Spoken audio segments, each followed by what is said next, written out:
Man outside. He's walking his dog. Oh, we're live. Hey, we're live. Hello, everybody, and welcome to Roll Up and Die, your microscopic and unaware RPG podcast. My name is Barker.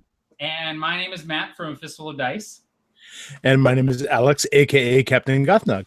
And today, for our 50th episode, we decided to do something special and play the Microscope RPG by a company. By some guys. By Ben. His name is Ben Robbins. It was printed using paper. Yeah. It's a new feature on a lot of role-playing games. I'm not sure about that. And I have a banter topic. Sounds dodgy. I have a banter topic for this special episode, and that's that I am currently in Matt's room. Whoa! We're together. You're here. Yeah. I didn't realize that. Wait, that's not a green Yeah, screen? buddy.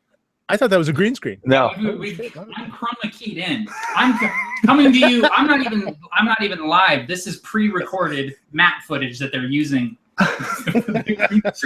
We worked on a script. And then, hold on, wait. It'll work out. That's absolutely right, Matt. Yes, it is.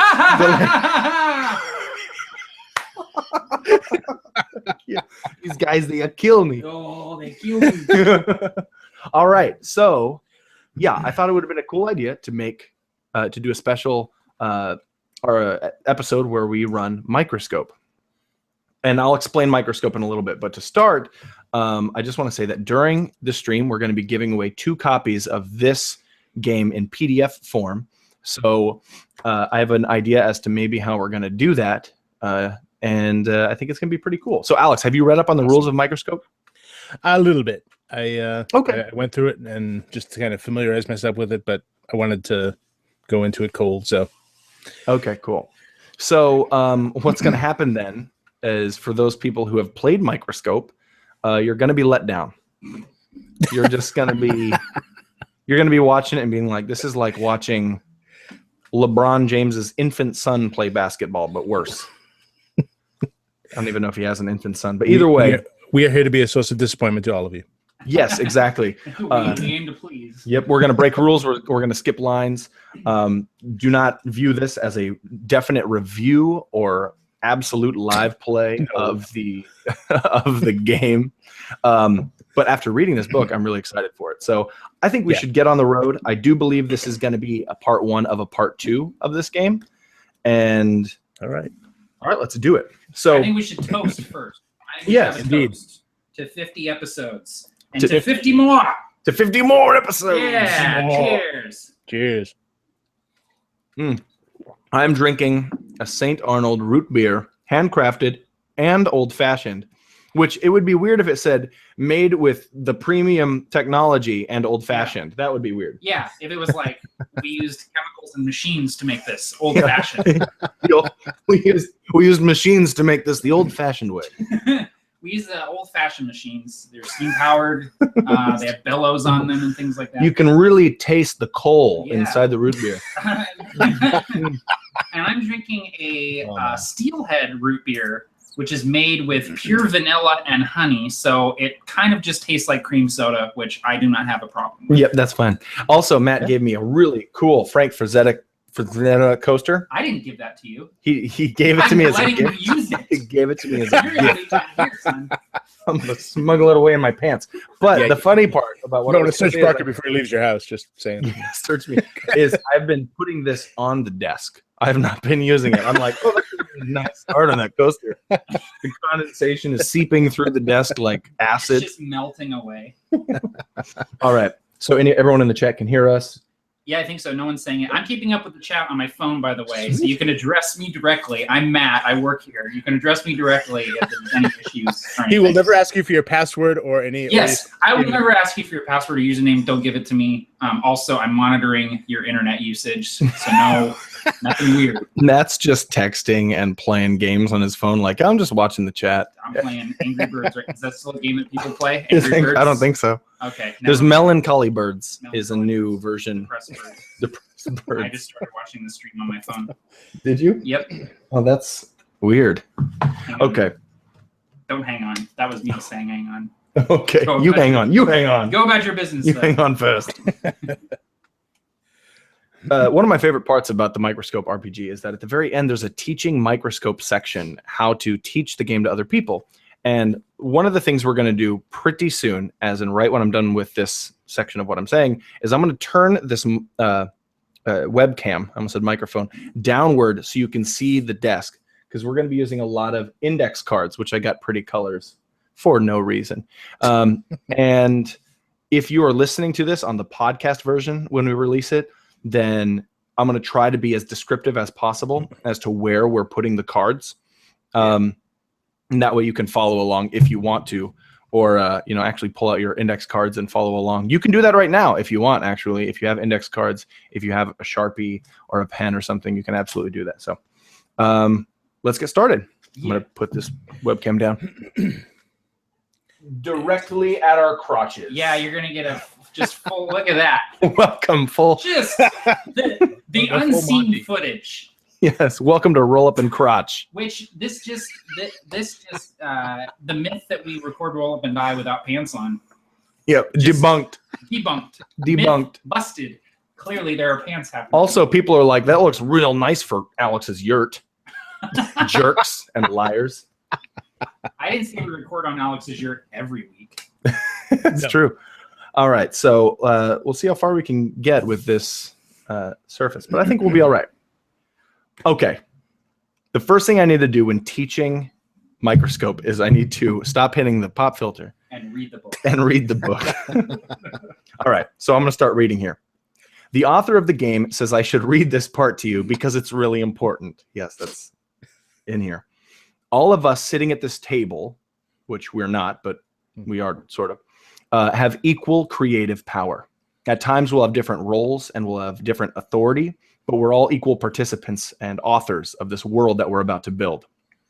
I may sound like I'm running the game because I'm going to be explaining a lot about the rules, and I may interrupt and jump in to clarify how the game is played, but I actually don't have any more authority than anyone else when it comes to actually playing the game. There is no game master in this game. There is no GM. Now that we know what the game's about, we're ready to get started. Just to clarify, we're going to pretend that I am on the left of the table, that Matt is on my right. That's not pretend. But that, Alex, you are on Matt's right. Excellent. And then I am on your right. So at a circular table. Usually we'll be going counterclockwise or clockwise. Yeah, we'll be going clockwise. Right. So it'll be the turns will be myself, Alex, Matt, myself, Alex, Matt. Cool. Sounds good to me. Awesome. Cool. So let's start a new game of Microscope. The step one is a collaborative part of the game. Okay. And because later on it becomes slightly less collaborative and more building individually, making individual decisions based on what other people have already created. So the first thing we're going to do is brainstorm a simple overview of the history that we want to play. Okay, so like if we're looking in a history book, this would be the one line that summarizes everything that happens but leaves out all the details. It should be no more than a single sentence. We're going to decide what that is, and I'm going to put in a 2 cents there, okay, because I'm really excited about something, if you guys are. But here are a few examples of single sentences about your world. The first one is, an ancient empire rises and falls. Or, number 2, cavemen at the dawn of time found the first civilization. Or number 3, mankind leaves the sick earth behind and spreads out to the stars. So a single sentence that will fully encompass the story arc of our entire game. The thing I want to throw out to you guys is that recently I've been playing a game called Stellaris, which is a grand strategy game on the computer. And it's in space. So you start in your single star. You know, you can start on with the sun if you want, and you'll have, you know, Mercury, Earth, Mars, all our planets, all our at least 35 major celestial objects. And you can, you know, mine, and the first thing you do is you survey your solar system. And then you can go out to other stars and colonize there and survey there. But I've been really inspired recently. I've been thinking about that beginning part of the game that only takes 10 minutes, right? Surveying your own solar system.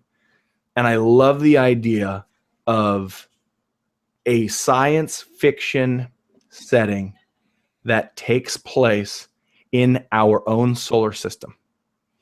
Nothing further than that, but like once you reach the heliosheath, it's done. This whole thing takes place inside our solar system, and I wanted to know what you guys thought about that. Yeah, I like that. Yeah, I think that's a cool idea. I like the idea of like space exploration, but not necessarily like faster than light, like going outside of our solar system. Yeah. Okay, cool. Awesome. So something inside our solar system. So let's come up with a sentence that encompasses our setting. Again, I'll read a few. An ancient empire rises and falls. Cavemen at the dawn of time founding the first civilization. We're supposed to pick something big. Okay, we want a lot of time and space to work with. We don't want to get intricate. Now, is this for any of us to do, or do you start it, or are we? Well, this is collaborative. So if anyone has any ideas they want to throw out, and this is like the big picture, like very vague, nothing specific type. Yeah. Well, how about this? Like, okay, mankind begins exploring our solar system, only to find that they weren't the first. I like that. Cool. That's awesome. All right. So mankind, I'm going to write this down. Mankind begins exploring. Good luck. I knew that was going to happen. The solar system. Speed, sir. Trying to be exploring on that line. I should have just hyphened it. Yeah. The solar system, and finds out it wasn't the first. This is such a terrible sentence. They weren't the first. Whatever. This doesn't need to be written down on a card, but I'm doing it anyway. Yeah. For all of you. Okay. No, it's oriented correctly for them. Okay.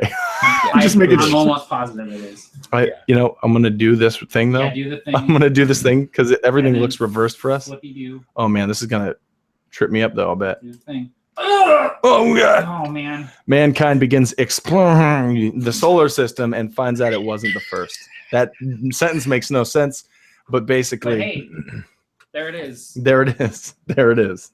It's not the best sentence, but it's the one we got. We got a lot of great words. We have the best words. We have the best words. All right. Now, step 2 is actually one of my favorites. I will hand you the note cards. Go ahead. Be the note card boy. Give me a couple different colors. I want 2 of the same color, but I don't want them to be blue. Wait, 2 of the same color? I want 2 of the same color, but I don't want them to be blue. You get pink, son. I get pink. These are salmon. Let's not kid ourselves. Salmon is a word that men use who are uncomfortable with the word pink. These aren't pink, they're lightish red. Light red. Right? All right. Okay. So what we're going to do now is we're going to bookend history. Okay. When you see a card like this that's vertical, oftentimes it's going to be an era. Just like our world now is filled with ages. Age of steel, age of iron, industrial age, stuff like that. Yeah. That's what these are going to be. Cool. But we're going to bookend history. We're going to come up with the first thing that starts off our history and the last thing that ends our history, and everything else we come up with has to go in the middle of those 2 things. Right. Very cool. So again, this is going to be collaborative, but I think that we should start in the beginning. I think it should be something about how mankind first leaves to explore the stars. Yeah, that makes sense. What do you think? Maybe first develops faster than light travel. Well, I agree with Matt. I don't think they necessarily need faster than light, but certainly a new kind of drive that allows us to travel a bit quicker through our solar system. Yeah, like I'm thinking like a book series like The Expanse, where they don't have FTL, but they have drives that allow them to go really, really fast. Not quite light speed, but something like that, where we discover a new type of propulsion that allows us to get to Mars in like a few days rather than months. For sure. Well, and here's the problem is I've already broken the rules. Oh, shit. That right there, keep that in mind, because later we're going to make events to go in each age, and that's going to be an event. I've already busted the game. Gotcha. It's already blue screening. Okay. So I'm thinking mankind first leaves Earth to explore the solar system. Yeah. Yeah. Okay. Mankind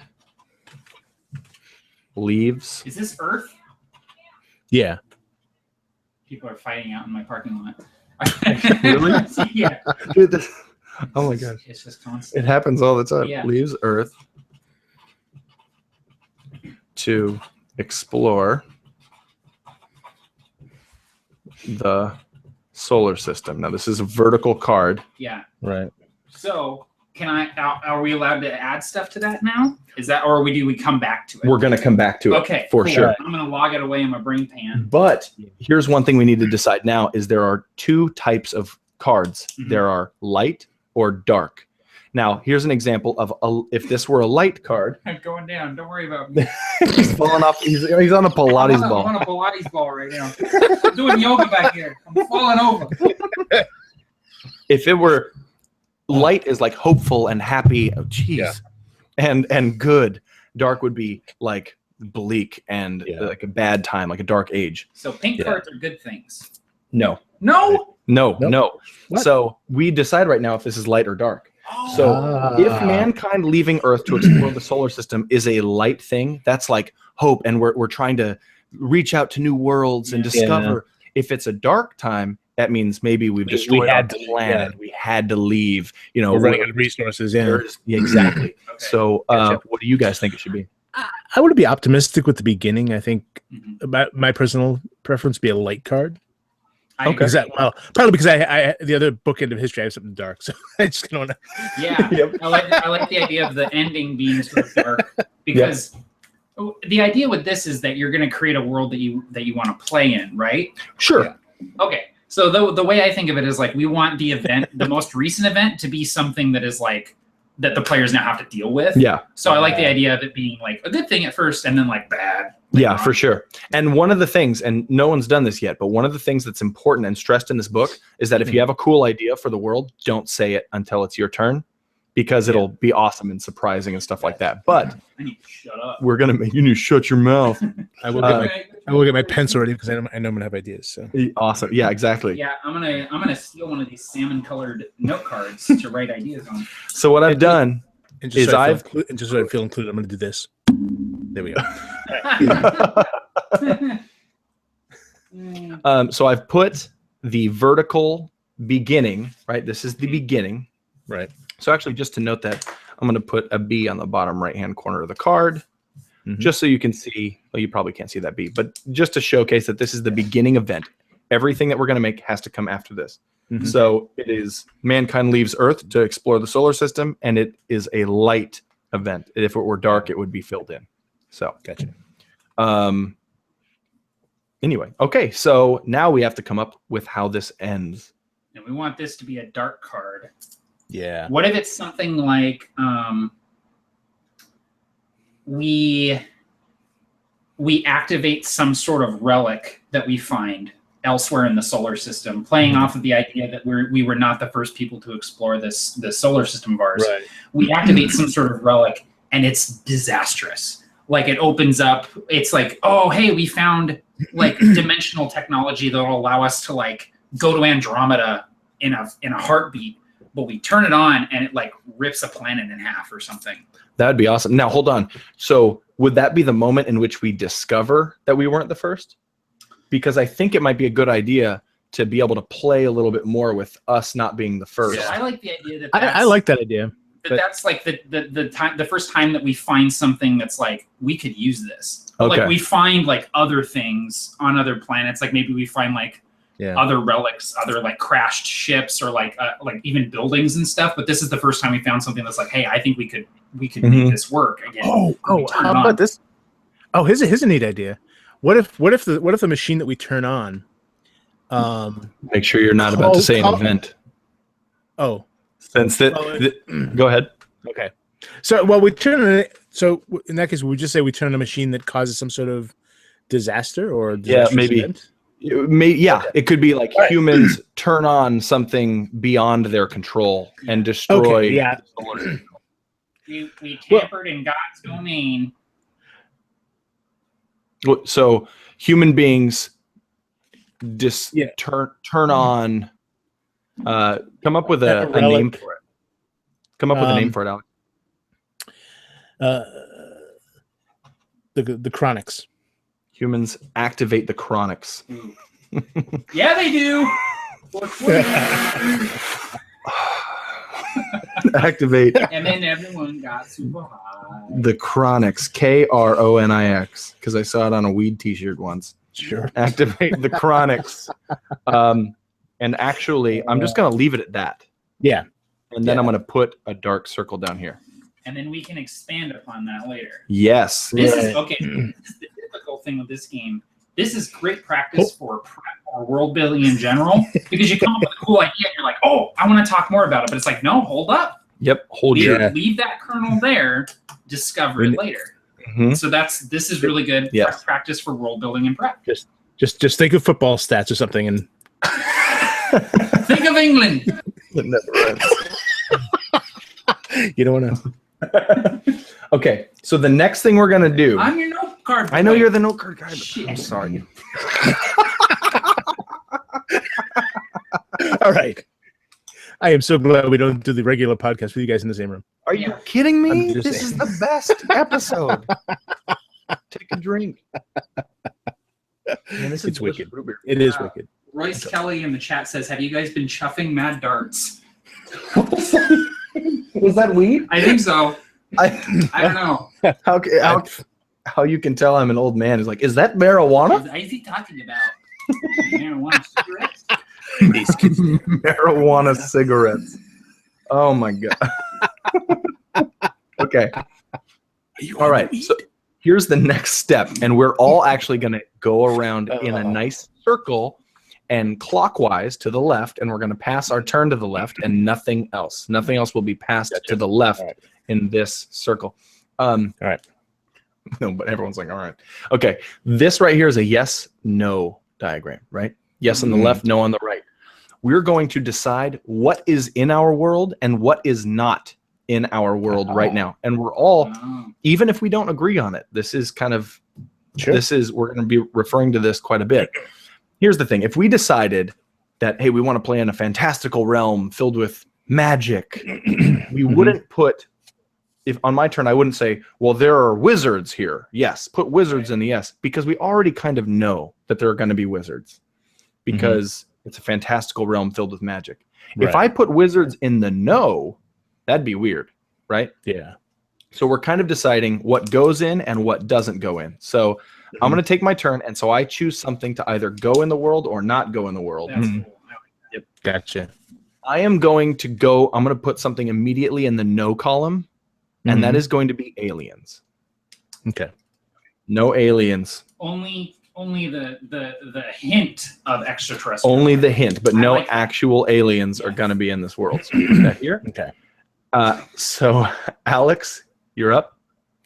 No magic. No magic. No magic. No magic.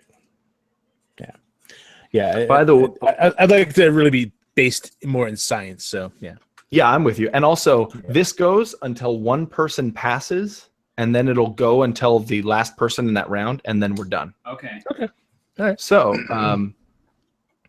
all right. Is it So me? it's your turn now. Okay. I'm gonna say no laser guns.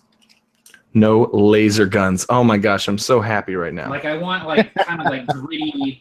Like I want the guns to be like regular like black powder guns that are optimized to work on different planets and in the vacuum of space and stuff. Cool. So they look futuristic, but they still fire bullets. Okay, cool. Yeah. I like that. That's like what's a video game that does that really well? I'm thinking Mass Effect. No, they have lasers. Yeah, they have lasers. Lasers, hella lasers in Mass Effect. But like Firefly, they don't have lasers. Firefly. Yeah, They have Firefly's bullets, cool. But they look. yeah, You know. the guns look really cool. Yeah. So I'm trying to figure out something to say yes to, since it's my turn to go. Yeah. Okay. Yeah. I was ready. Sorry. Oh, what were you gonna say? Go ahead. No. Well, I just wanted to clarify on the aliens. Do you mean any alien life or only sentient aliens? So what I will say is I don't want Star Trek aliens or Star Wars aliens. No, like human beings are the race in the solar system. Like if they find the animals and stuff like that, well, I'm cool with that. You know, I'm gonna put that on the yes. Is alien animal life. Alien life. Yeah, alien animal life. Okay. So I'm going to put so no sentient aliens. Okay. I'm going to put sentient here. No one's going to be able to read this. But yes. What you looking at said we need to say yes to the dress. I wish the camera had been on Barker's face so you could see the expression he made. David, he was like, wait, what? Oh. David Totera is following me till I die. Yeah. Okay, so no sentient aliens. Okay, but what I said was yes to alien fauna. Does that make sense? Is that okay? Yeah. Like you guys know what I'm talking about. You can find life forms on other planets, but we're not gonna stumble upon aliens like with weapons in a city and stuff like that. Yes. Okay. All right, Alex. Would you like to pass or pick something? No, I'm going to say yes to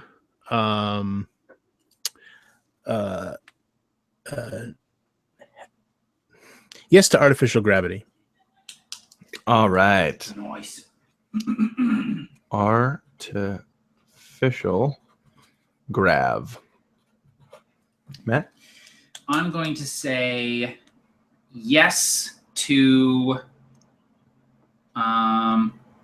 terraforming. Yes to terraforming. Yeah, That's cool. I'm throwing a big. That's awesome. Throwing a big turkey on the table. Oh my is God. what I was gonna say. Yeah, a big turkey. That doesn't make sense. That's not a phrase that anyone uses. I want a big turkey on the table. Let me just. Hey, you mind if I throw a turkey on the table? It's a perfect analogy for terraforming, by the way. Yes, it is. Exactly. Next Thanksgiving, I'm going to be like, Mom, I didn't know you were into sci-fi. What? I just said I was going to put the turkey on the table. No, it's fine. Oh, dear. Okay, so it is my turn. I'm going to hit the pop filter, and then I'm going to pass my turn because this will be the last round. You guys can also pass, or you can pick things to go on the yes or no chart. Okay, cool. All right. Oh boy. I'm gonna say no to what was it I had? No to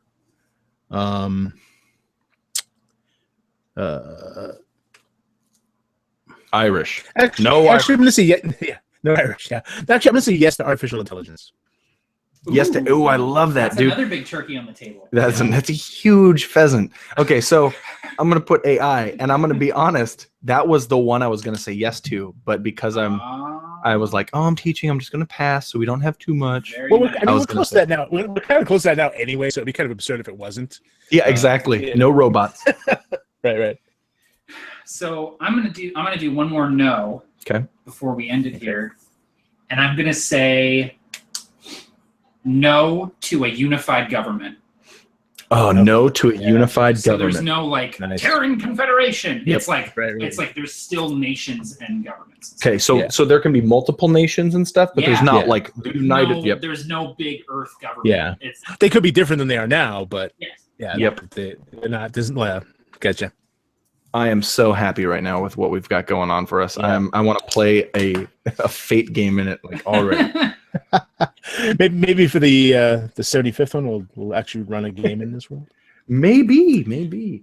So I'm just looking really quick at the 400 thing.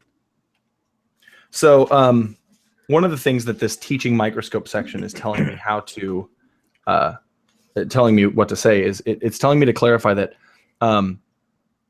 players that are new to Microscope might try to brainstorm a little bit too much detail about the history during the setup process, which is what we're in. We're in the setup. So I'm supposed to not hesitate to jump in and tell you guys to shut up and say those ideas. So here's what the actual italicized text I'm supposed to read is. Microscope is a little like poker. You want to keep your cool ideas close to your vest until you use them. Yeah, that's so cool. Especially because you're wearing a vest. Cool people do that. If the rest of us know what you're going to do ahead of time, it's not as interesting. And like Matt said before, this is an awesome exercise in holding back. This is restraint. This is Yeah. world-building restraint. I love it. It's hard. it's like when you start coming up with cool ideas, you just want like, oh, and this, and this. And this. I'm going to move to the chair over here because I'm in a constant state of falling off. A constant state of flux. Yeah. Almost as if an orbiter and a celestial body. Yes. Free fall. Artificial gravity, my ass. Oh, this thing like crazy. All right. Oh, that's less comfy, but I'm stable. So now what we're going to do is we're going to add periods and events. We're going to do what's called the first pass. We're still in the setup phase, but we're going to do a little bit of fleshing out our world. I'm figuring out a good place where to put some of these things. I'm probably going to move them after a while. Oh, gosh. Yep, running out of desk space. Desk space. But this is what we're going to do, okay? Each player now gets to add more detail to the history of this world, of this place, of this plot story. Either creating a new period or event. Okay, a period is what we've already added 2 periods here. So if we wanted to add a new period, we would take another card and put them in between, and we do the same process, right? Come up with a period like the age of exploration, light or dark, stuff like that. Or we can add a new event. Okay, an event is a specific thing that happens inside of a period, like a prince seizing the throne or a colony ship arriving on a new world. To add a new event, we decide what period the event is in, okay? And if there are already other events in that period, we place it either before or after one of them. So we place, the timeline is running left to right this way. It's also running top to bottom this way. So let's say I wanted to, humans activate the chronics. Let's say I want to take an event and say that, Major Death Gilbert, which is a cool name. Save that for later. Yeah, he leads an exploration to find the chronics, right? That's going to be an event that happens here, right? Him actually activating it will be its own event. Okay. So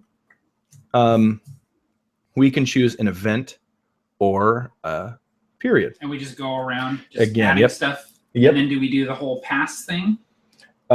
We do it one time. Oh, one time each. Each of us gets to add 1. Oh, dang. Dude, I'm no card boy. I know you're no card boy, and I keep taking your job and I keep screwing it up. There's a bomb. I'm gonna keep these right here where you can't. No, you can still reach them with your long ass arms. So I'm going to add a new age, or I say age, but I'm going to add a new period. Okay, and I'm going to call this the terraforming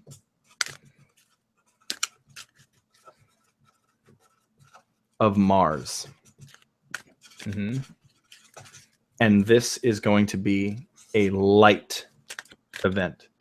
The human beings have decided that to terraform Mars. And so now that tells us that Mars is now a terraformed planet in our solar system. Good job, guys. Right. You did it.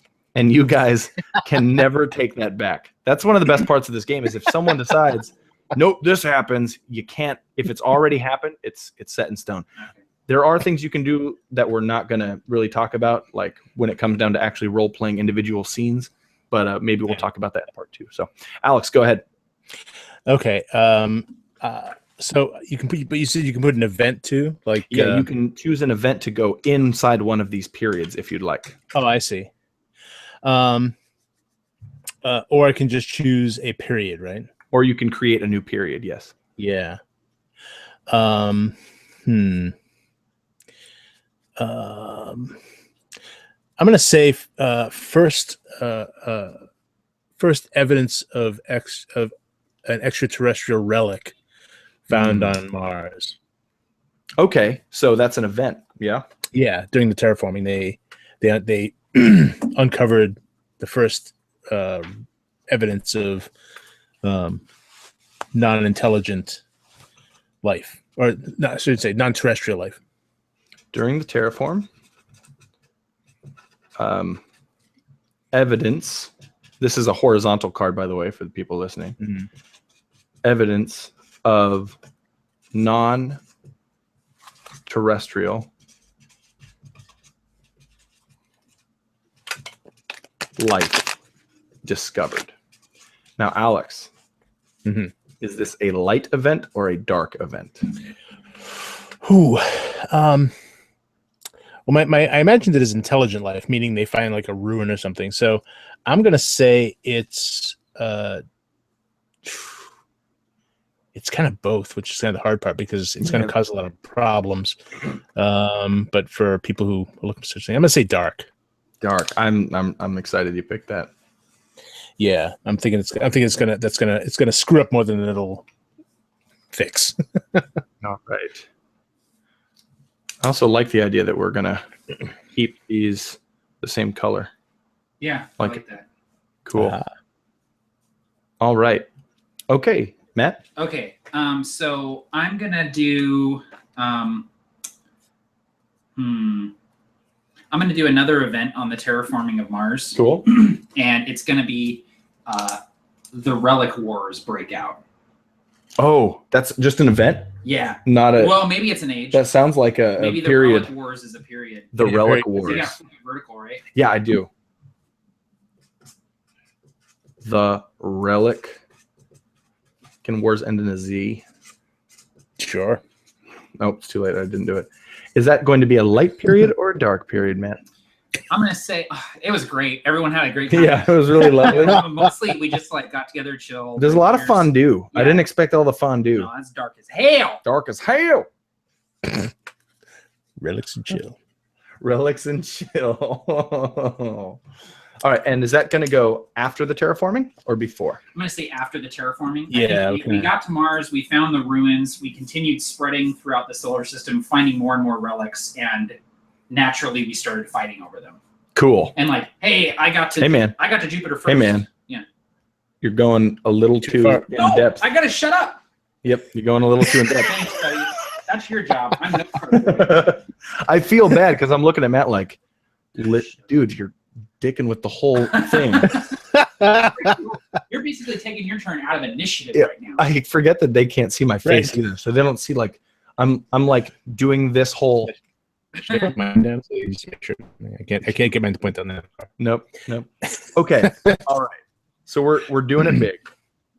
Now that I'm gonna have to go back to the reading. This is what I have to read. Now that the setup is done, okay, we're ready to start play.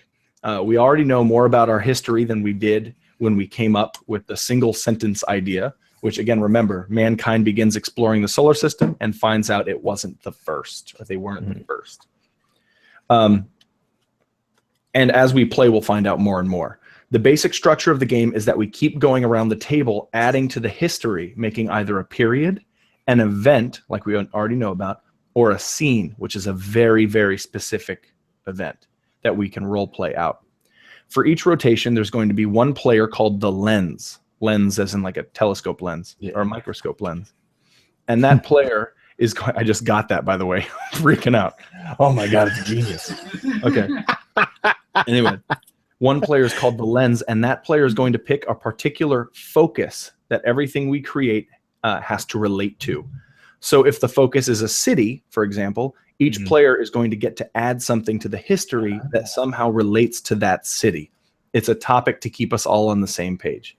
Nice. So if you make a period or event, just describe what happens as though we're seeing it from a bird's eye view. You're in charge, and the rest of us are eagerly listening. They're making me really nice in this paragraph. You're in charge, Alex and Matt, and the rest of us are eagerly listening to hear what you have to say. But if you make a scene, we all pick characters and we all role play to find out what actually happened in that moment of history. Yeah. So if you're making a period or an event, you're in charge. If you're doing a scene, you're kind of throwing it up in the air and we all kind of decide. I'm going to go first. Please do, because I'm like, Yep. I'm going to go first to show how it works. So I'll be the first lens and I'll pick the first focus of our history. I have to. It says in the book that I need to do that. It's because I'm teaching the game. bullshit. It's also telling me something that I didn't Home expect. field advantage. It's telling me to choose a scene instead of anything else. So I'm going to do that. I'm going to cardboard. What you need? What color you want? Whatever. I'm gonna give you an orange card. Son. No, wait. One damn orange. I want it to stand out Ooh. from the others, so you're gonna get a yellow card. Yeah. Here you go. Right. Very strange. Okay. Take the card. Take the card. Take it to have it. Yeah. All right.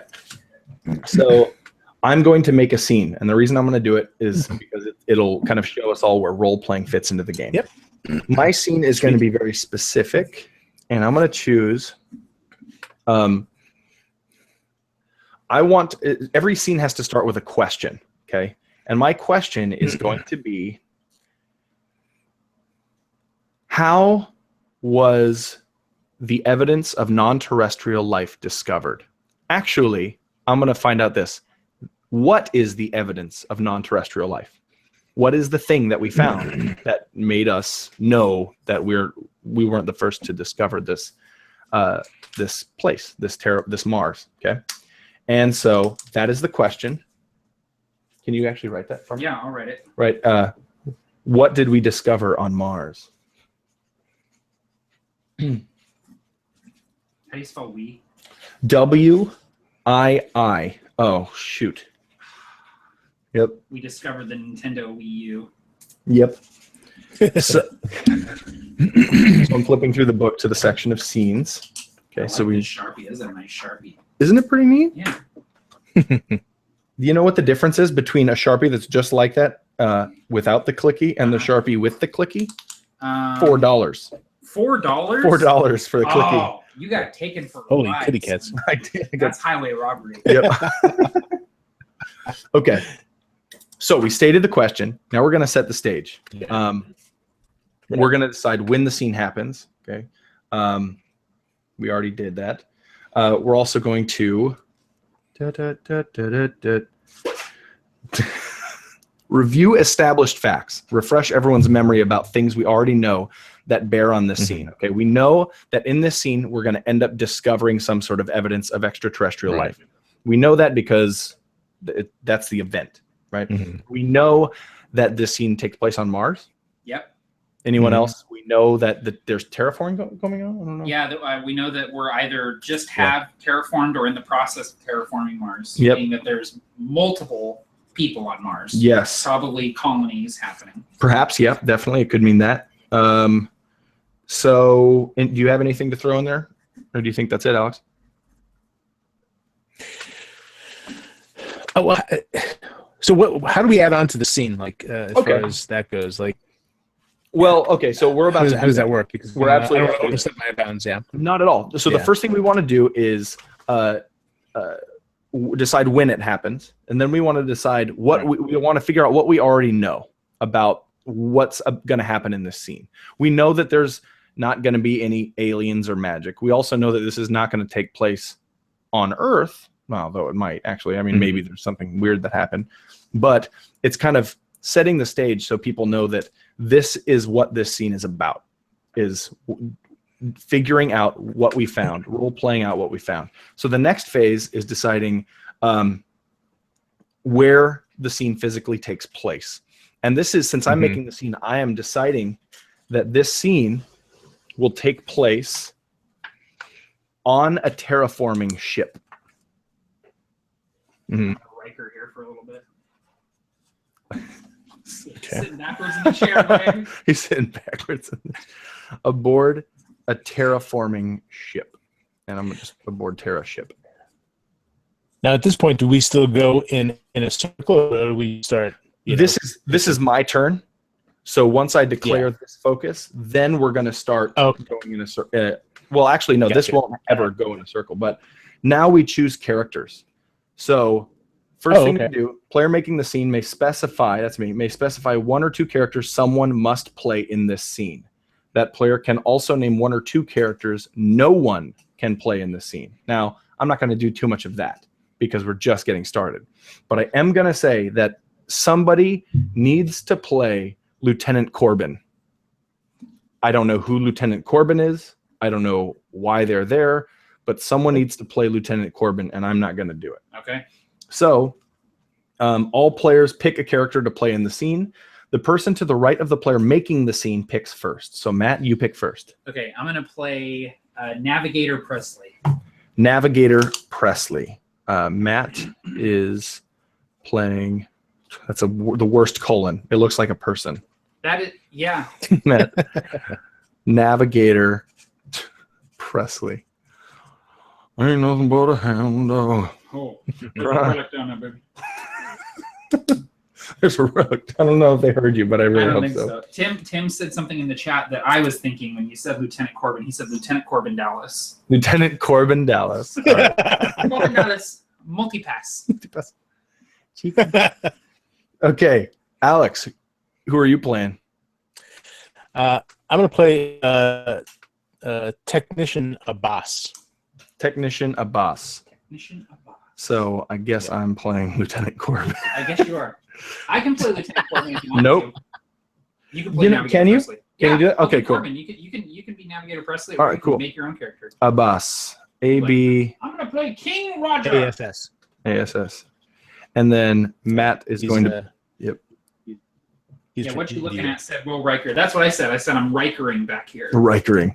Perfect. Okay, so to clarify, and I'll do this. Big bada boom. Oh, no more gut cam. No more gut cam.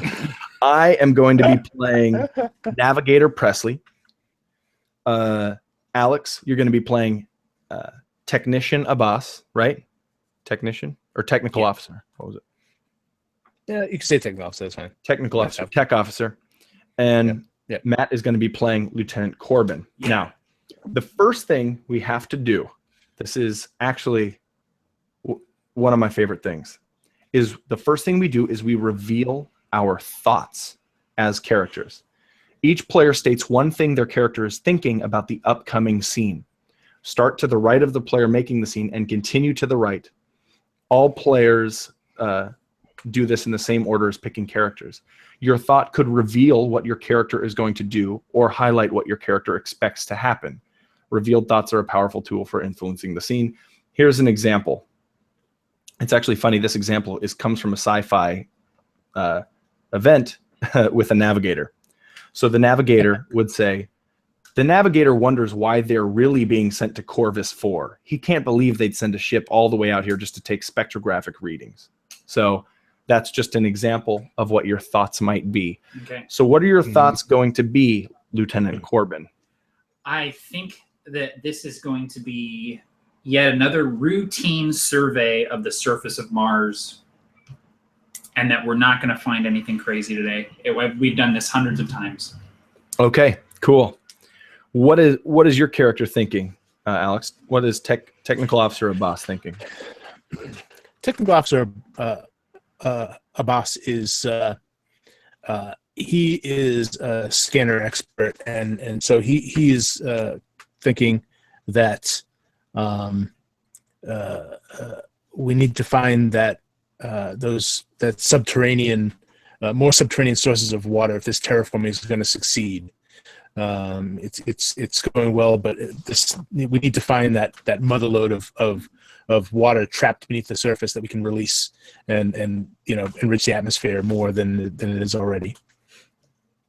Okay, awesome. He's obsessed with the terraforming project. He's been dreaming about this since he was a kid, and this is his dream, and he's not going to let it slip through his hands. Okay, very cool. So Technical Officer Abbas is anxious to commence the terraforming process, not only because they are very excited personally to do this, but because we need to find more water on the surface in order to finish the terraforming process. Lieutenant Corbin said something about there being scans of the surface, and he feels like there's going to be, we've done this hundreds of times, this is going to be a routine. Yeah, just another day on the job, basically. Another day on the job. Yeah. 3-hour tour. Yeah. A 3-hour tour. And I think I said Navigator Presley. You're Lieutenant Corbin. I am Lieutenant I Corbin. think I messed that up. I might have. No, you said it right. Okay, cool. Navigator. Sure. Navigator Presley, while chewing on crisps, dried vegetable rounds, he wonders how best to alleviate his boredom. This period of the journey of the terraforming process is very boring for him because he's a navigator and they're already in orbit, and he's wondering how soon they're going to get this done. And more specifically, he's wondering what it was that just shook the entire station. And that's right, it's a station I just said station, so I'm assuming it can be a space station as well as a ship. So Like a satellite in orbit doing this. Yeah, we're like in orbit over Mars doing our survey as we orbit around it. perfect. All right, you guys ready? Yeah. Yeah. What was that?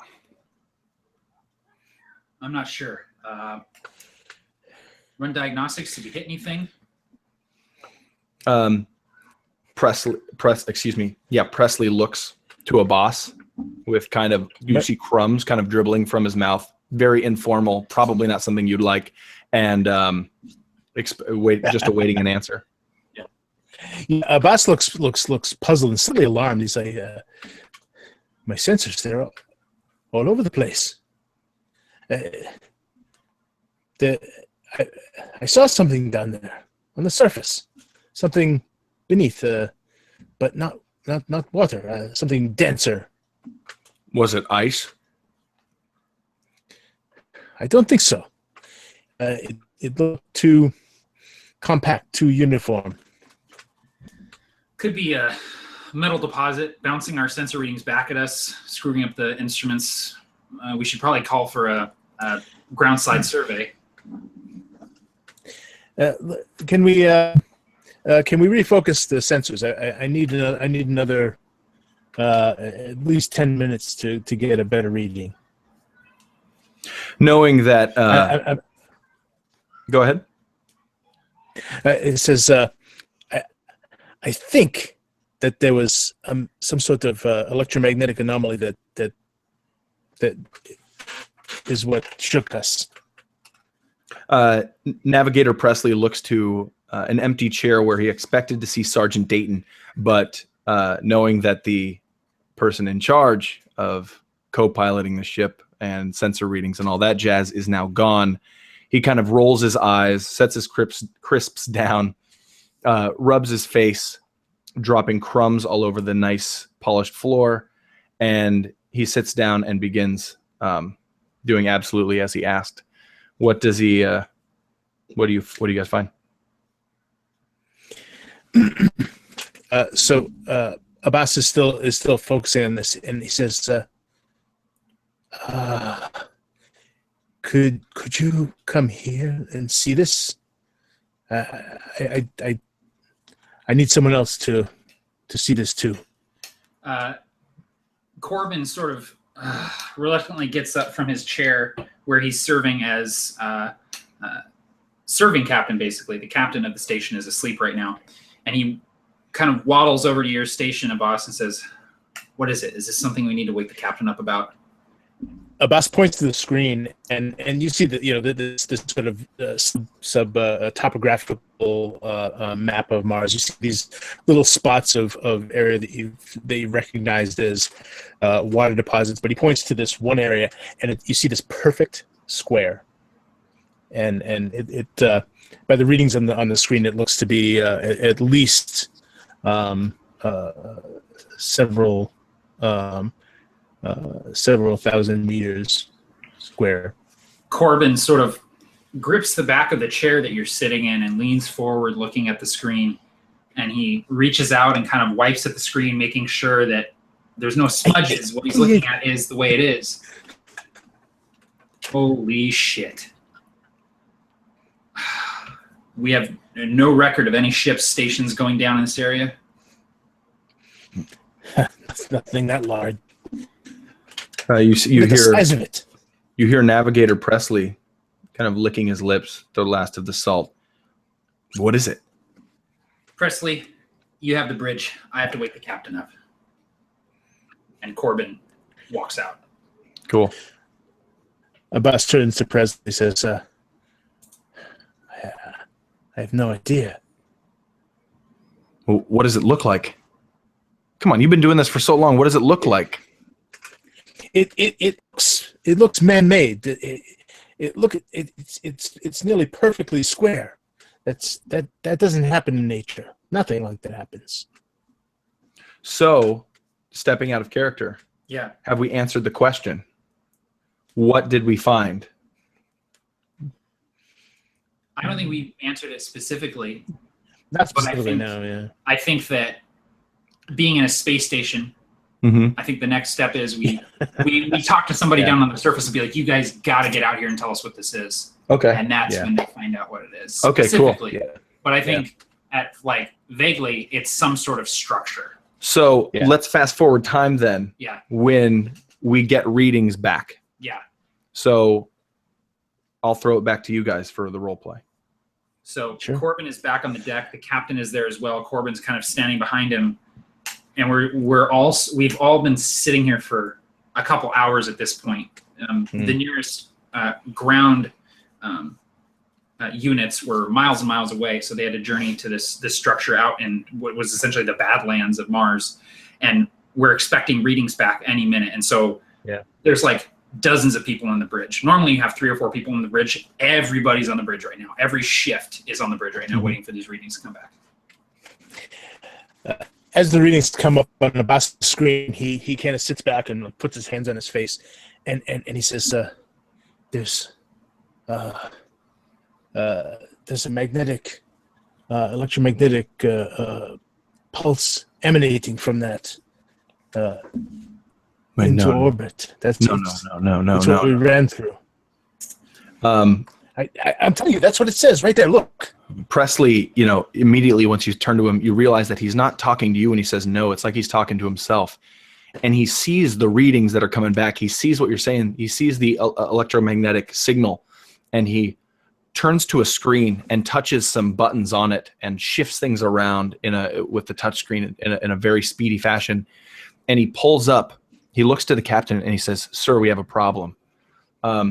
But he realizes the captain is not there. He realizes the captain went to do something else that had something to do with this. Yeah, he charged out of the room as soon as he saw the readings. He was just like, "Oh, I gotta go talk to somebody. I gotta go call the president." And what's happening is Presley realizes exactly what the captain just figured out, and he looks to Lieutenant Corbin and he says, "Sir, these are the electromagnetic readings that we're giving off right now on our ship." And he pulls up this kind of graph, like a spectrograph, and he says, "These are the readings that we're receiving from that thing." And he pulls it up and they're identical, except for this one is like off the charts. So it's clear that this is a ship.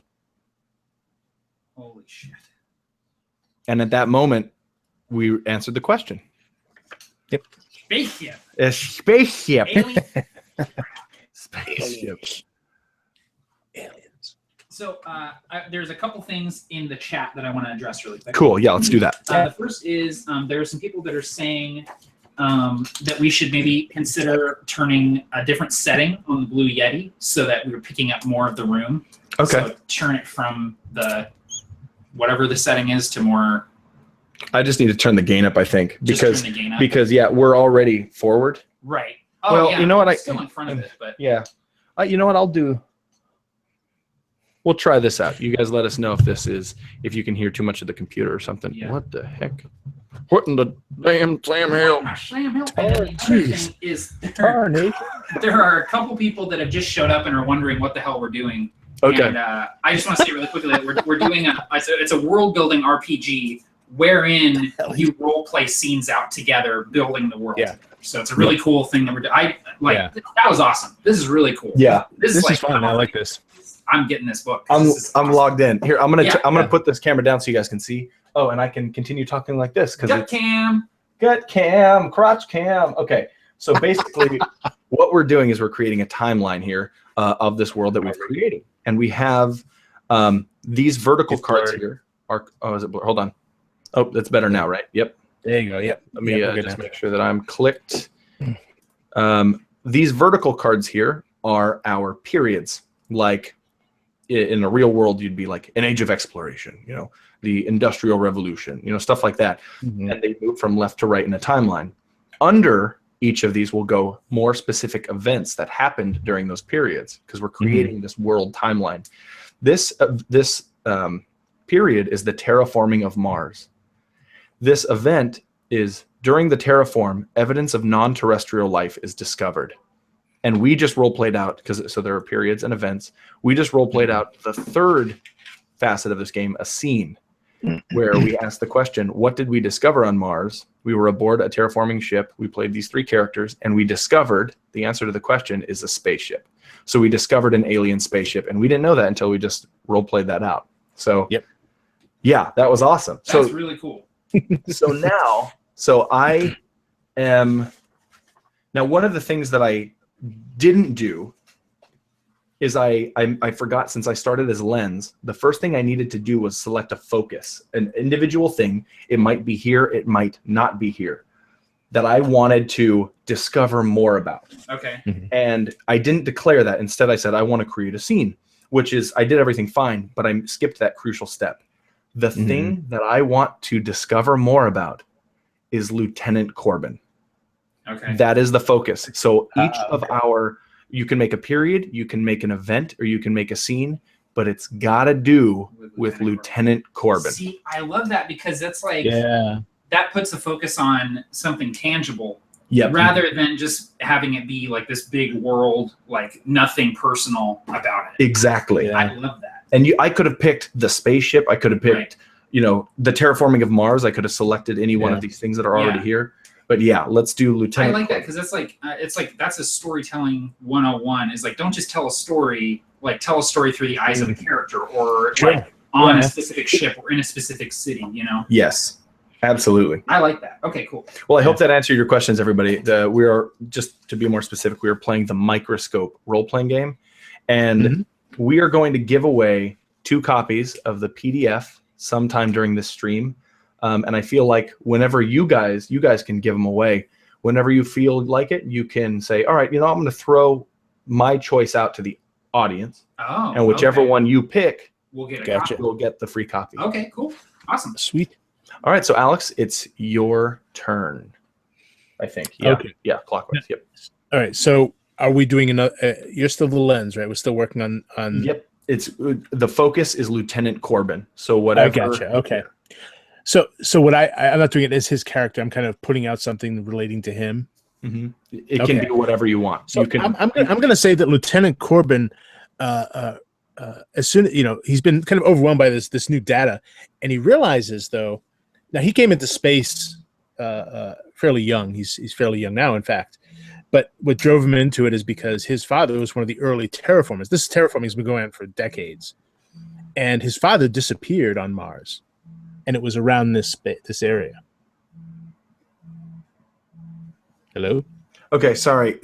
There's a weird sound happening. I hear that. Maybe I'm gonna go check. Really quick. It sounds like Lieutenant Corbin's spaceship is sounding alarm. There's ambient noise. Electromagnetic interference from the alien spaceship, I think. So I think you're going to have to repeat that. But before you do, sure. This is fine. This is no problem. I did not specify that we probably should have role-played something that was more in line of the dark circle. Oh. So, okay. And maybe not. Maybe that doesn't matter, but I feel like it might. But either way, that doesn't matter. Is it this show? What? No, it was just a bomb going off. Oh, it was just a bomb. Yeah. Okay. God, jeez, man. I thought they were watching that the prequels or something. Jesus. No, don't even say that. Curious. No. It's crazy talk. Okay, so I'm sorry, Alex. Go ahead and repeat what you were saying. And I guess this could lean into the dark. I'm going to say that Lieutenant Corbin, after the initial excitement or overwhelmingness, is that a word? Overwhelmingness of this event. Yeah. His eyes kind of glance down to the coordinates, and he recognizes that the reason he came into space in the first place was because his father did. This terraforming has been going on for decades now, but his father was lost on Mars. He disappeared, presumably lost, but he realizes it was in this area that it happened, in this sector or whatever of the surface of Mars. Okay. Now, is this going to be an event or a scene? That's a good question. That's I guess an event. I guess an event because we could play it as a scene, but it's more internal in him at this point. So I would say an event. Okay, so what's the event going to be called?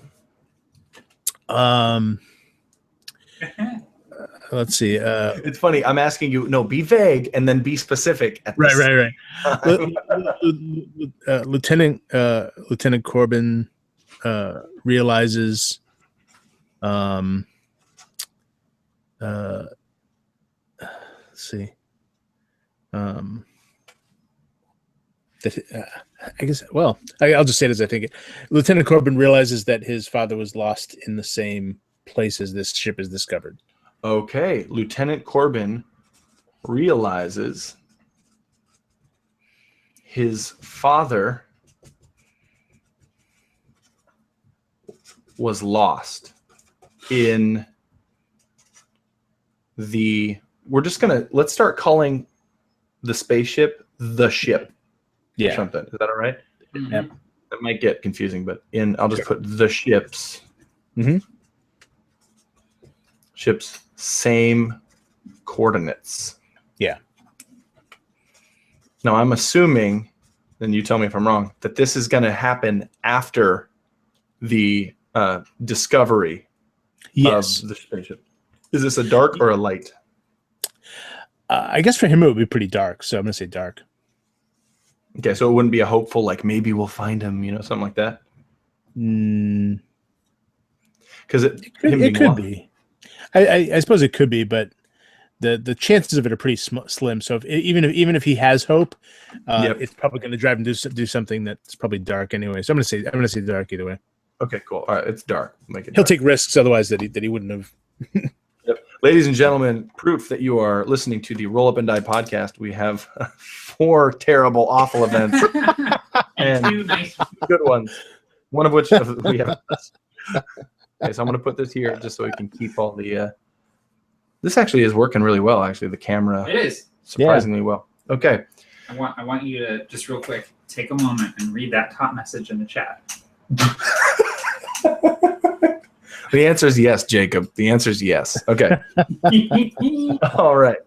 So we have made that event. That's awesome. That tells me that Corbin's father is lost, that this thing is bad. Like, that's cool. So, Matt. Yeah. Period, event, or scene. Or scene. Okay. Now about Corbin. Okay. So here's a question. We have 3 periods that don't have any events. Can you do a scene on a period with no events, or do you have to work your way down? You can. Okay, so things can only be nested. Okay. As in. So I would have to do an event. Yes. So I'm going to do an event on one of these 3 things here. So let's do something with the Relic Wars. So awesome. Green, yeah. And it's got to be Lieutenant Corbin is the only. It's got to be Lieutenant Corbin. Okay. Something to do with him. I think Lieutenant Corbin is. Okay, I think I'm getting a little too deep here. I'm in too deep, Barker. I'm in too deep. So I like the idea that this finding this ship and trying to learn more about what happened to his father and stuff kind of takes Corbin like in a weird direction. Like he's lost. Okay. I think that during the Relic Wars, he maybe enlists to fight in the Relic Wars as a way to both get away from the ship on Mars, but also like see what else is out there. He feels driven to go deeper and deeper into the solar system. Driven by grief, I would say, and obsession. And obsession. Like for him, the ship gives him no answers. He wants to know more. Awesome. To enlist to fight. Yeah, because I imagine like the Relic Wars, like when they're like getting people to fight in the Relic Wars, I imagine it's like a Blade Runner type thing where it's like, the off-world colonies, but it's like see space, like enlist today, and see the stars. Propaganda type thing. Propaganda type thing. And like Corbin's like, see, I'm already doing it. You're already doing it. I was just thinking up, man, that would have been a cool thing for you to describe in a scene. Yeah, I'm like, shut up. So Matt, though, light or dark? Him enlisting is in his mind. Is that hopeful? You know what? I'm gonna go different with this. I'm gonna say light. Cool. Because it's a war. It's horrible, but I think this is a turning point for Corbin. Yep. Awesome. So this is going to be in the Relic Wars. Yes. Right. That's what you. Awesome. Lieutenant Corbin, driven by grief and obsession to enlist to fight in the Relic Wars. Awesome. Okay. So now here's the thing. What I'm supposed to do as the lens, since we've all gone around, I'm supposed to create 2 things now that are nested. I don't want to do that. I think that's what the rulebook says, that I'm supposed to create 2 nested things. I don't want to take up all that space with my idea. So I'm going to throw my lens to Alex.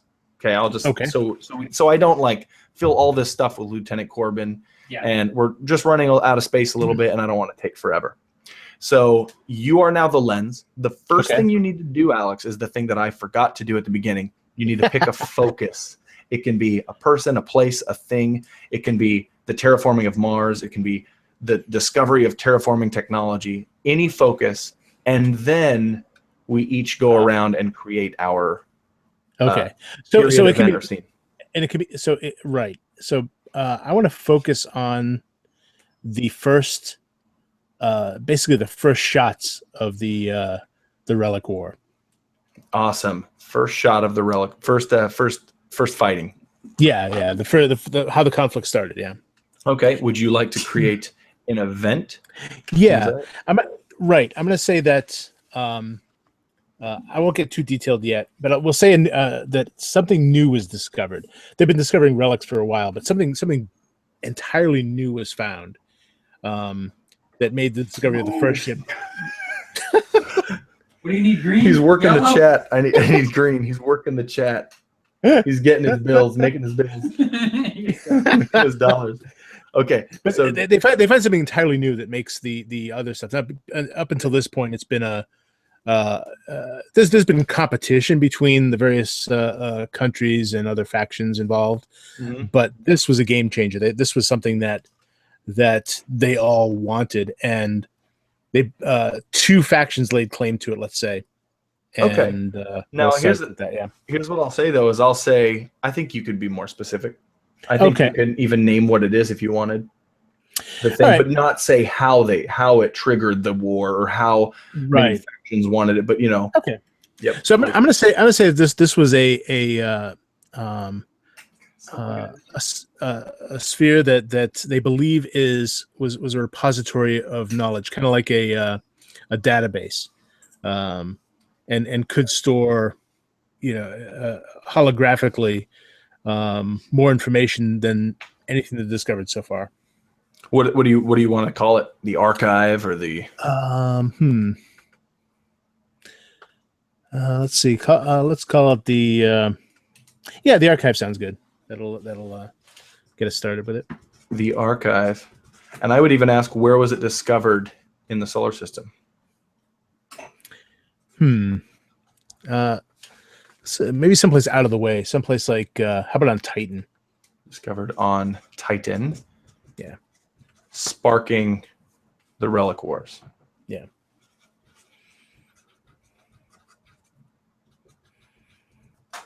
Very cool. Now, is this a light event or a dark event? So, one thing I like to do is imagine, the archive is discovered on Titan, sparking the Relic Wars. I try to imagine if this were a light event, what would that mean for it? And what I'm imagining is, for a moment, there's a brief glimpse of, oh, yes, this is an awesome thing we can all use. We'll share information. Darkness is immediately after this is discovered, people are just flooding in, something like that. Like it immediately destroys what humanity has built or something like that. I feel compelled to put in a good one, but it's hard with this. But I'll say, we'll put in a positive. It'll be a light one. You sure? Are you just doing that? Are you just doing that to flatter me? Are you doing that to? I'm doing it for the sake of balance. Okay, for the sake of balance. Yeah. All right. See, now there's too much light, man. Now we're too good. No. I'll throw some dark in there. We'll fix that. Don't worry. Awesome. So the Relic Wars. So the first shots of the Relic Wars are what we are focusing on. Yeah. You're up. Okay. So that's the focus. So now I create an event or a scene with that focus. So you can create a period, an event, or a scene, but it has to be about the first shots of the Relic Wars. Okay. And a little out of character. Yeah, I think it would be difficult to make a period. Yeah, that's what I was thinking. Yeah. Yeah. Okay. So, you know what? I'm gonna phone a friend. I'm gonna ask the audience. I'm gonna do our first throwing it to the chat. So, chat, we have to create an event or a scene having to do with the first shots of the Relic Wars. Put it in the chat. I will pick one, and you will win a copy of me dropping my headphones of Microscope. How's that? I think it's good. Check. Yeah, that's good. It's gonna fall out again. Oh man. Why don't we just use my hub? Just wet the end. What? That's a really good idea. No, it's all right. Hang on. While people are populating the chat, I'll grab the hub. Okay, cool. Yeah, we can take 5 minutes. I'm gonna stand up for a little bit while people are populating the chat. Okay. Let's do this. You got it? 1 second.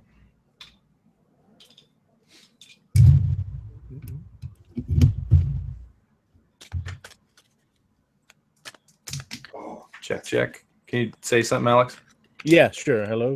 This thing on? All right, I can hear it. Great. Where's my mother? Keep saying check. Okay, check boobs. Oh, really? Yeah. Hand me that other set of earbuds. Yeah, Might be his earbuds. I'm just talking. Might I'll be just your keep talking. Earbuds. Ain't nothing in the rules that dog can't play basketball. I'll just keep talking. Someone tells me to stop talking. I'll just keep talking. I just gotta show that to the camera. Matt was worried about because I'm in. Nope, I got. what I'm still talking. Sorry. Matt was worried about his the splitter, this aux splitter. So he taped his headphone jack with Scotch brand tape. Okay, I think it's the extension. Really? Yeah, because it's still not working. Oh, dude, I've had issues with these before. Okay, hang on. No, if wait. I'm honest. I got it. Honest. Check. Hello. Check. That's gotta be the extender. Okay. Oh. Do you want to have to sit extra close to you? That's all right. We'll hold hands. Oh my. Perfect. Oh my. Oh, now I can hear perfect. Check. Oh my god, now I see the light. I can actually sit a little back too. So. Okay, cool. All right. Look at that. That's great. This is perfect. I'm so afraid I'm going to run over your feet with this chair. You know what? If you do, maybe you can push. Maybe you can push your mic. I'll kill you. All right. Can you extend your mic to your right, maybe a little bit? Well, it's no. Yeah. Oh, okay. Oh, okay. Never mind. My setup's not really optimized for two people. This is perfect. This is great. All right, cool. Okay, all right, we're good. I'm gonna look at the chat here. I think we've given people enough time. Sweet. So I'm gonna read through some of them here. So we've got a temporary ceasefire. Superpowers argue over the power imbalance stemming from the tech in the archive. It was a mistake. There was an explosion on a ship, and someone thought it was an attack. I like that. Oh man, I like that a lot. Yeah. While bringing the ship back to Earth, one of the crew members begins to behave strangely. The coming events spell disaster. Mini terrain domain scene, assassination of the High Curator of Relics. JM Rocket 03. It's a dispute between a megacorp and the nation it's based on. So it's security versus military. Tim, Tabletop Terrors. In a twist, the outcome of the Relic Wars are in the Relic War archives. This causes nations to pause and try to make peace. In this, it is the very thing that causes the outcome documented. That's cool. Like history, basically. I'm gonna self-fulfilling prophecy. I'm gonna throw this in there. That's an amazing idea. That's really cool. There's no way we can pick Tim from Tabletop Terrors. Sorry, Tim. Slept in grandma's bed. An assassination that stops someone using a weapon. Radical anti-alien extremist starts attacking people. Two factions race to the start of the archive. One a science collective, the other a consortium of religious zealots. The implications for either group are almost innumerable as the stars. Oh man, that's Aaron Van Sock. I might have to give it that. Let's see here. That's a good one. I like that a lot. I'm sorry, guys. There's a ton of these. You guys are giving great ideas. I got to give it to Aaron Van Sock. Two factions race to the site of the archive. One of them is a science collective, so a bunch of scientists, and they have some sort of, paramilitary. What color do we need? green, yellow. It's a Green. I'm gonna say it's a Probably an event, right? an event. Yeah. Okay. Yeah. So a science collective. Yes. Do you want to name the science Yeah, collective, let's Matt? name it. Yeah. So it's the How about the Now, Alex, I yeah. love you, man, and you have some great ideas. I'm gonna have to be the bastard and say, Yep. you and I are not allowed to help Matt, Fair enough. Yep. which is ironic because we just had the audience help. so I'm an audience. I'm listening. Science count. Collective is called the Trust, Yes, the trust. and the religious zealots are called the Children of the New Dawn. So awesome. Children of the new dawn. So congrats, Aaron Van Sock. You have won a PDF copy of Microscope. I'm writing down your name, and we will get with you after the stream here and hook you up with a PDF copy. Right. All right. So the trust and the children of the new dawn Yeah, race to the archive. yeah. And what did he say?